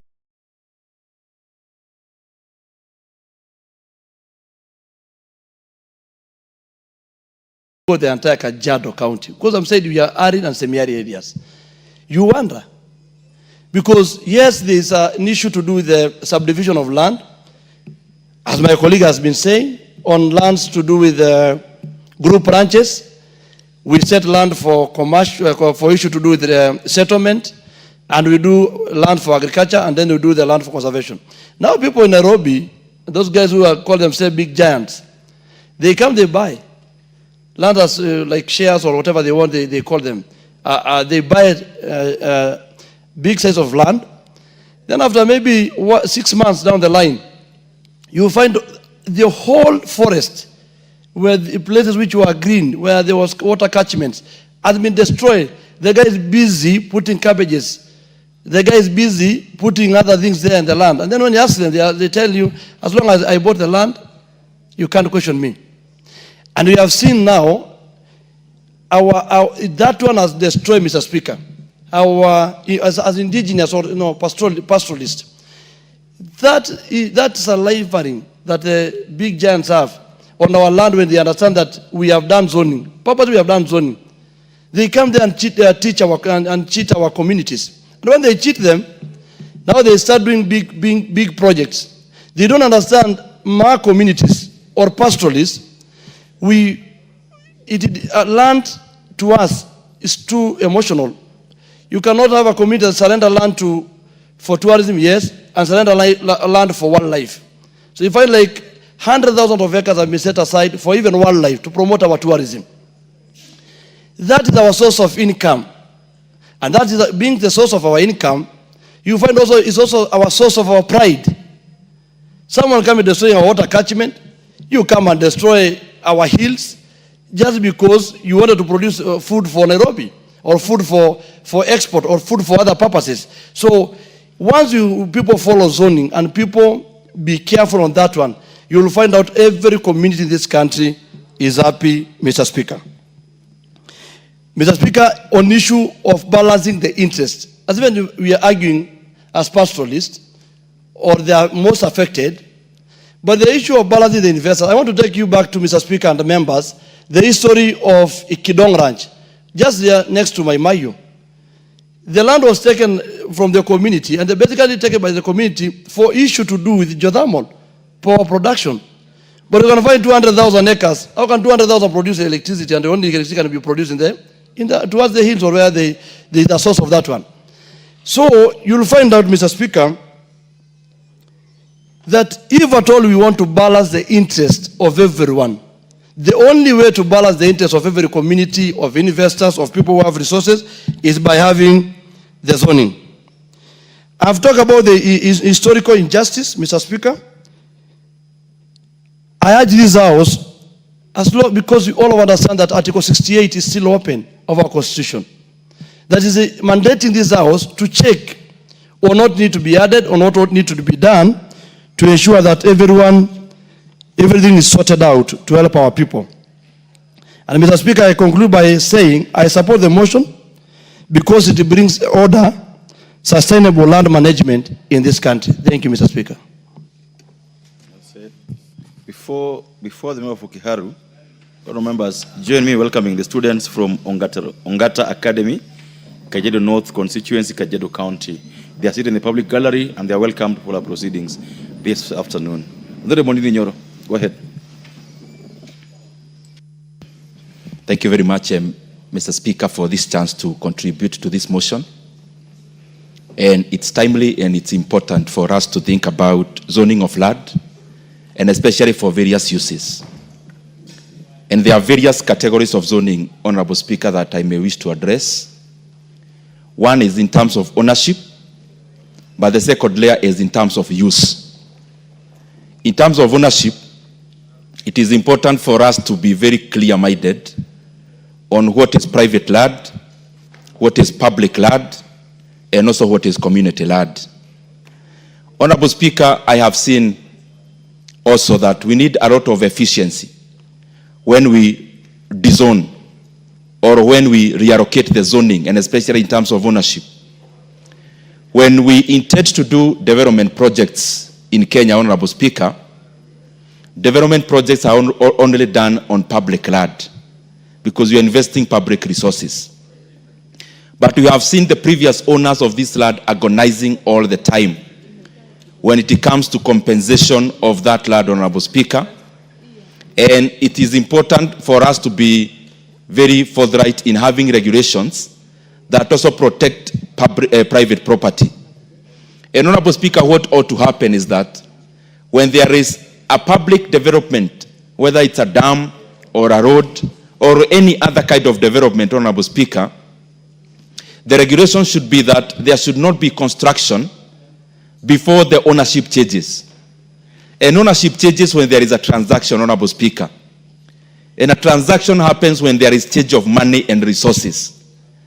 Because I have seen many, countless families in Kenya who surrendered their private land, but they are yet to be compensated, yet the public facility or public development that was to happen already happened.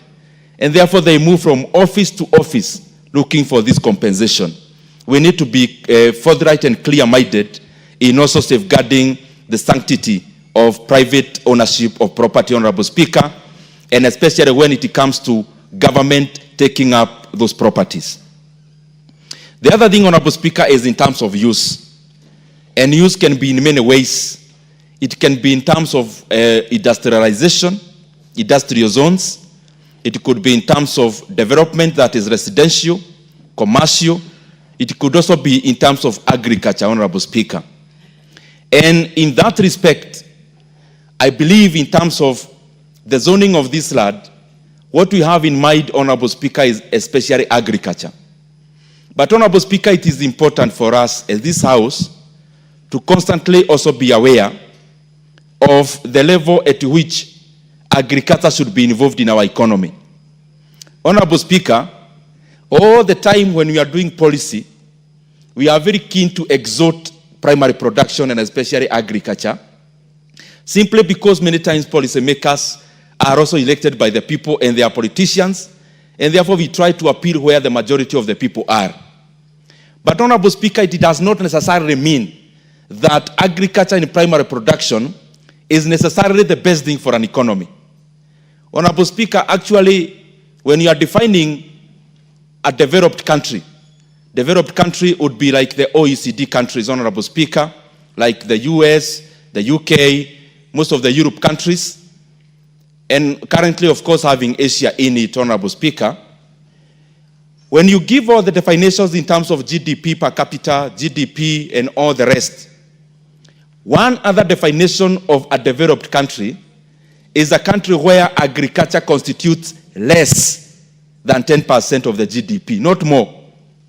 And therefore, if we seek to be a developed country, we must not be very happy when you are submitting in this House how agriculture accounts for 18% of our GDP, because it means we have a lot of catching up to do. A country like the US, Honorable Speaker, even with the large-scale farming that happens there, agriculture accounts for less than 4% of the US economy. China, which is now growing, Honorable Speaker, agriculture accounts for 7 to 8% of their GDP. More interestingly, Honorable Speaker, a country like Germany, the involvement of agriculture to GDP is 0.97%. And Honorable Speaker, it is actually below 1% in many of those OECD countries. And therefore, it calls us on one thing also to reflect. Why is that so? Why should agriculture not account for 10% of the GDP in a developed country? It is because many times also we confuse agriculture and farming. Honorable Speaker, agriculture is a chain. It is a chain that starts from farming. What we do mostly here is actually farming. And then we call it agriculture. Because the value chain across agriculture, farming alone accounts for around a quarter, 25% only. The other thing, Honorable Speaker, that we have to be aware of is productivity. The reason why many countries promote manufacturing and they also promote tertiary production, and especially in regards to technology, is in terms of what we call productivity per worker. If you measure a GDP productivity per worker in Kenya, Honorable Speaker, and you compare the same to a person in China and a person in the US, then you see why countries grow faster. when they ascend from primary production to the other two kind of production, and especially when they shed off primary production, where agriculture is domiciled, not to have an oversized involvement in the GDP, Honorable Speaker. And I was talking about productivity. In Kenya, we say agriculture is the dominant thing that we do. But why is it that a sector that is employing over 70% of the rural population, how comes it only contributes less than 18% of our GDP? Then it shows that a very small fraction of the GDP carries a huge size of our population. Meaning, if you prorate that, it shows that productivity in agriculture is very low. Because again, agriculture in Kenya, Honorable Speaker, is also not mechanized. So what we are calling agriculture is also subsistence, Honorable Speaker. And therefore, we need to do much more. If we need agriculture to be something that is helping our economy, one thing we have to do, number one, is to mechanize. But number two is not to stop at agriculture. Is to look at the synergies. Is to look at agriculture value addition and manufacturing value addition. So that there is a blend, Honorable Speaker, and there is a communication in terms of this side of the economy communicates to the other. Honorable Speaker, let me give you some of the figures, and especially citing government figures itself. Yes. Would it be wrong if agriculture contributed 70% of our GDP, real agriculture? Would it not make us develop? It would be very wrong, Honorable Speaker. Why? Because productivity per worker is what makes GDP of a country spur and go up. So if you have so many people engaging in a low level of equilibrium, low level of equilibrium meaning they are trapped, that you can't go past this ceiling. You are engaging in raw agriculture. So whatever you do as a farmer, 1 acre of land can only give you too much. You cannot scale past that. Because one land is, that piece of land is that piece of land. The other thing, Honorable Speaker, even as I answer you, agriculture is based on something we call decreasing return to scale. The other two, that is manufacturing and tertiary production, are based on something we call increasing return to scale. What does this mean? When you have a piece of land like the size of Kenya, what we do and we are encouraged to do all the time is to first till the land where land is fertile. And therefore production starts at the peak. When you have a piece of land, you don't go you start with where you have red soil. You cultivate that. After you cultivate that, that is when you go to the other parts of the land. What does that mean? As you start agriculture, you start cultivating in areas that require very little input for optimal output. But, Honorable Speaker, as you progress, then you move to areas that need irrigation. Irrigation is an input. It increases cost, Honorable Speaker. So it is diminishing return to scale. But manufacturing and tertiary production is increasing. And therefore, it's much more possible to scale when it comes to manufacturing. It is much more possible to scale when you're talking about tertiary production, and especially in tech. And that is why our economy, Kenya and Africa, must embrace that we have to keep on diminishing the involvement of agriculture in our GDP and hating the others. Again, Honorable Speaker, the produce from agriculture are based on what we call You will add in the 10 seconds, 10 minutes, 1 minute. Thank you very much, Honorable Speaker, for that 1 minute. I was just trying to make a point that, Honorable Speaker, it is important, even as we try to drive and to spur agriculture, it is also important that we grow the other areas. And the point I was making, every produce from agriculture and primary production is trapped in market prices. Because a mango in Kenya, an equivalent mango in Kenya, would cost the same in an equivalent mango in any other market. But when you come to manufacturing and tertiary production, you are able to do what is called differentiation of product. That you can have a car called Mercedes with the same function as a car called Toyota, but one may be priced higher than the other. And therefore, Honorable Speaker, that is why it is important for the economy to also look at the other two, because there is no way an economy grows based on primary production alone. I submit, Honorable Speaker. The Honorable Undo. Thank you, Honorable Speaker. Allow me also to join my colleagues in thanking Honorable Tim Wanyonyi, the MP for Westlands, the famous Westlands, and probably the incoming governor of Honorable Speaker, for bringing this subject matter to public debate. Honorable Speaker, we have debated this matter for very many years, since I joined the University of Nairobi, when we started talking about development economics and economic problems of Africa.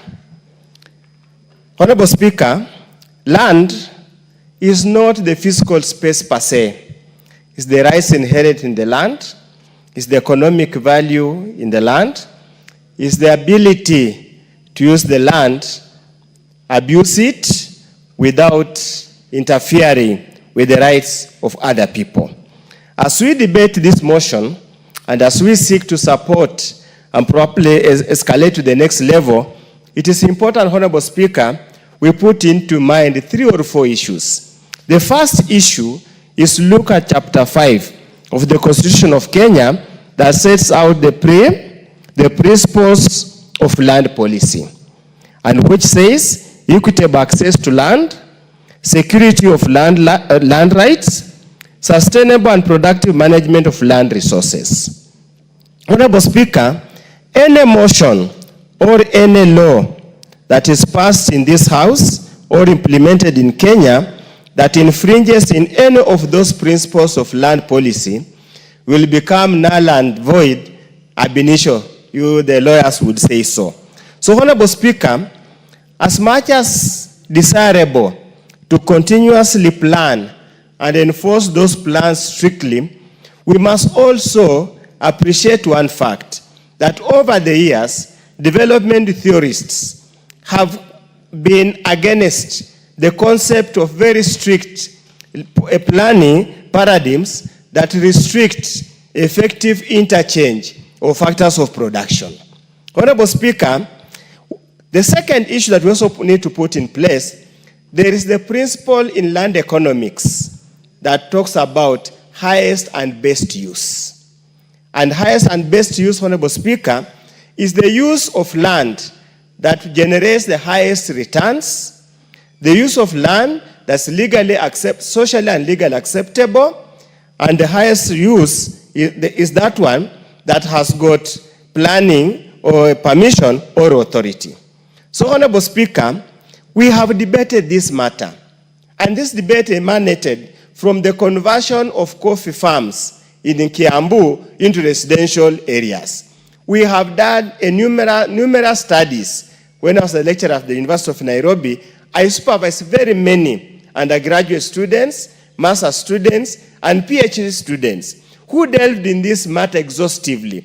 And the conclusion was so simple. In order to safeguard economic rights, as enshrined under Article 43 of the Constitution, any planning or any zoning ordinance that do not allow conversion of any piece of land to achieve HBU will be indiscriminatory, will be infringing in basic human rights, and will be against Article 43 of the Constitution. So as we debate this matter, Honorable Speaker, and as Tim Wanyonyi escalates this forward, I need him to put that into mind. Honorable Speaker, it's because of the conundrum brought about by that particular theoretical and practical and economic argument that we have not even been able as Parliament to effectively enact some of the legislation that were required, for example, to set the minimum and highest land holding sizes in a particular area. Simply because holding capacity, productive capacity vary from one region to another. So as we debate the practicability of implementing this particular motion comes into question and debate. I totally agree that the way we are doing parcellation, subdivision of land in this country, we are ending up into unsustainable parcels of land for agriculture purposes. If you travel all over the world, be it South Korea, be it in Europe, all over, there seems to be a concept of settlements and the large concentrated settlements and large parcels of land left for purposes of agriculture. That's laudable. But for us, Kenya, what is the per capita income? Or what's the GDP per capita coming from agriculture? And as Honorable Ndini Nyoro has said, it's much, much lower than even the service sector, the manufacturing sector, and other sectors. So the question is, can we continue to reserve large tracts of land for agriculture if we do not increase per capita, GDP per capita at purchasing power parity for land for agriculture sector? With those very many remarks, I would have wished to probably give you a lecture that takes 4 years in land economics. But for now, I allowed him for this effort. It has brought the debate to the fore. Thank you, Honorable Speaker. Thank you. Honorable Speaker, I rise pursuant to Standing Order 95, reading the mood of the House and seeing that all are in support. Can we seek for the mover of the motion to reply? Oh, really? Is it the mood of the House that the mover replies?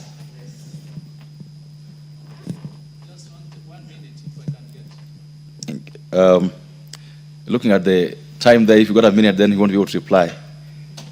So if we could ask Honorable Wanyonyi to reply.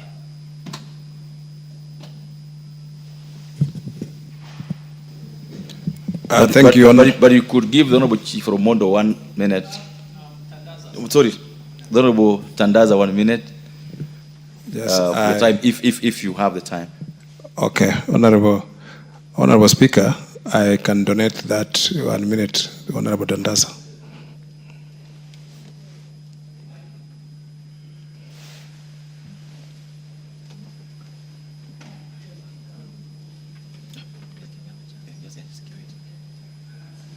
Give you a minute. Asante Mheshimiwa Spika kwa fursa hii. Kwanza ni kutoa shukurani kwa Mheshimiwa Tim Wanyonyi, Governor anayetarajiwa kwa kuleta mswada huu muhimu. Nitakuwa mfupi, haswa hili swala la wakati ardhi inachukuliwa na watu hawawezi kulipwa wakati imebadilishwa. Nikiwa hapa ninajua kwamba kuna ile barabara pale ambayo imejengwa inaitwa Dongo Kundu, ambayo ilichukuliwa, ilikuwa ni mashamba ya watu, ikafanywa barabara, ikageuzwa matumizi, na mpaka sasa hawajapata ridhaa, na ili hali barabara inaendelea, ishafunguliwa na watu wanatumia. Kwa hivyo wakati tumefanya hizo taratibu, ni lazima pia sheria ifuatwe wakati hayo mageuzi yanafanywa, ili wananchi wasiweze kukandamizwa. Asante Mheshimiwa Speaker. Thank you. Honorable Wanyonyi. Thank you, Honorable Speaker. Honorable Speaker, first I want to thank all members who have contributed to this motion. Mr. Speaker, you can see how land use, if properly put to use and properly have proper guiding policy and regulation, it can we can maximize on the land use, not just on agriculture, as has been said by various speakers, Madam Honorable Speaker, but for many other uses, including industrialization and settlement. So that, Honorable Speaker, when there's a policy guideline, it will inform those who are interested in development that land in particular areas is set aside for particular use. For example, industrial estates or any other, or urban development, housing, and others, Mr. Speaker. So land is a resource that, Lord, Mr. Speaker, it is diminishing, and sometimes we have to be very careful how to plan. Even sometimes I see, like in Nairobi, Honorable Speaker, there's no more land even for putting up public utilities like schools and even markets, because the land has been used in a very haphazard manner. And when you go to big cities like London, you will still find spaces of land within the city, Mr. Speaker, which have been set aside for recreation and other purposes. So it is always good to have proper fiscal planning and others, and a proper use of land so that it can be, they can get maximum use of it. Mr. Speaker, I beg to reply and thank you very much. Thank you, members. The decision on this motion will be made the next time it appears in the order paper. And all members, time now being 1 p.m. This House stands adjourned until today, Wednesday, the 24th of September 2025 at 2:30 p.m.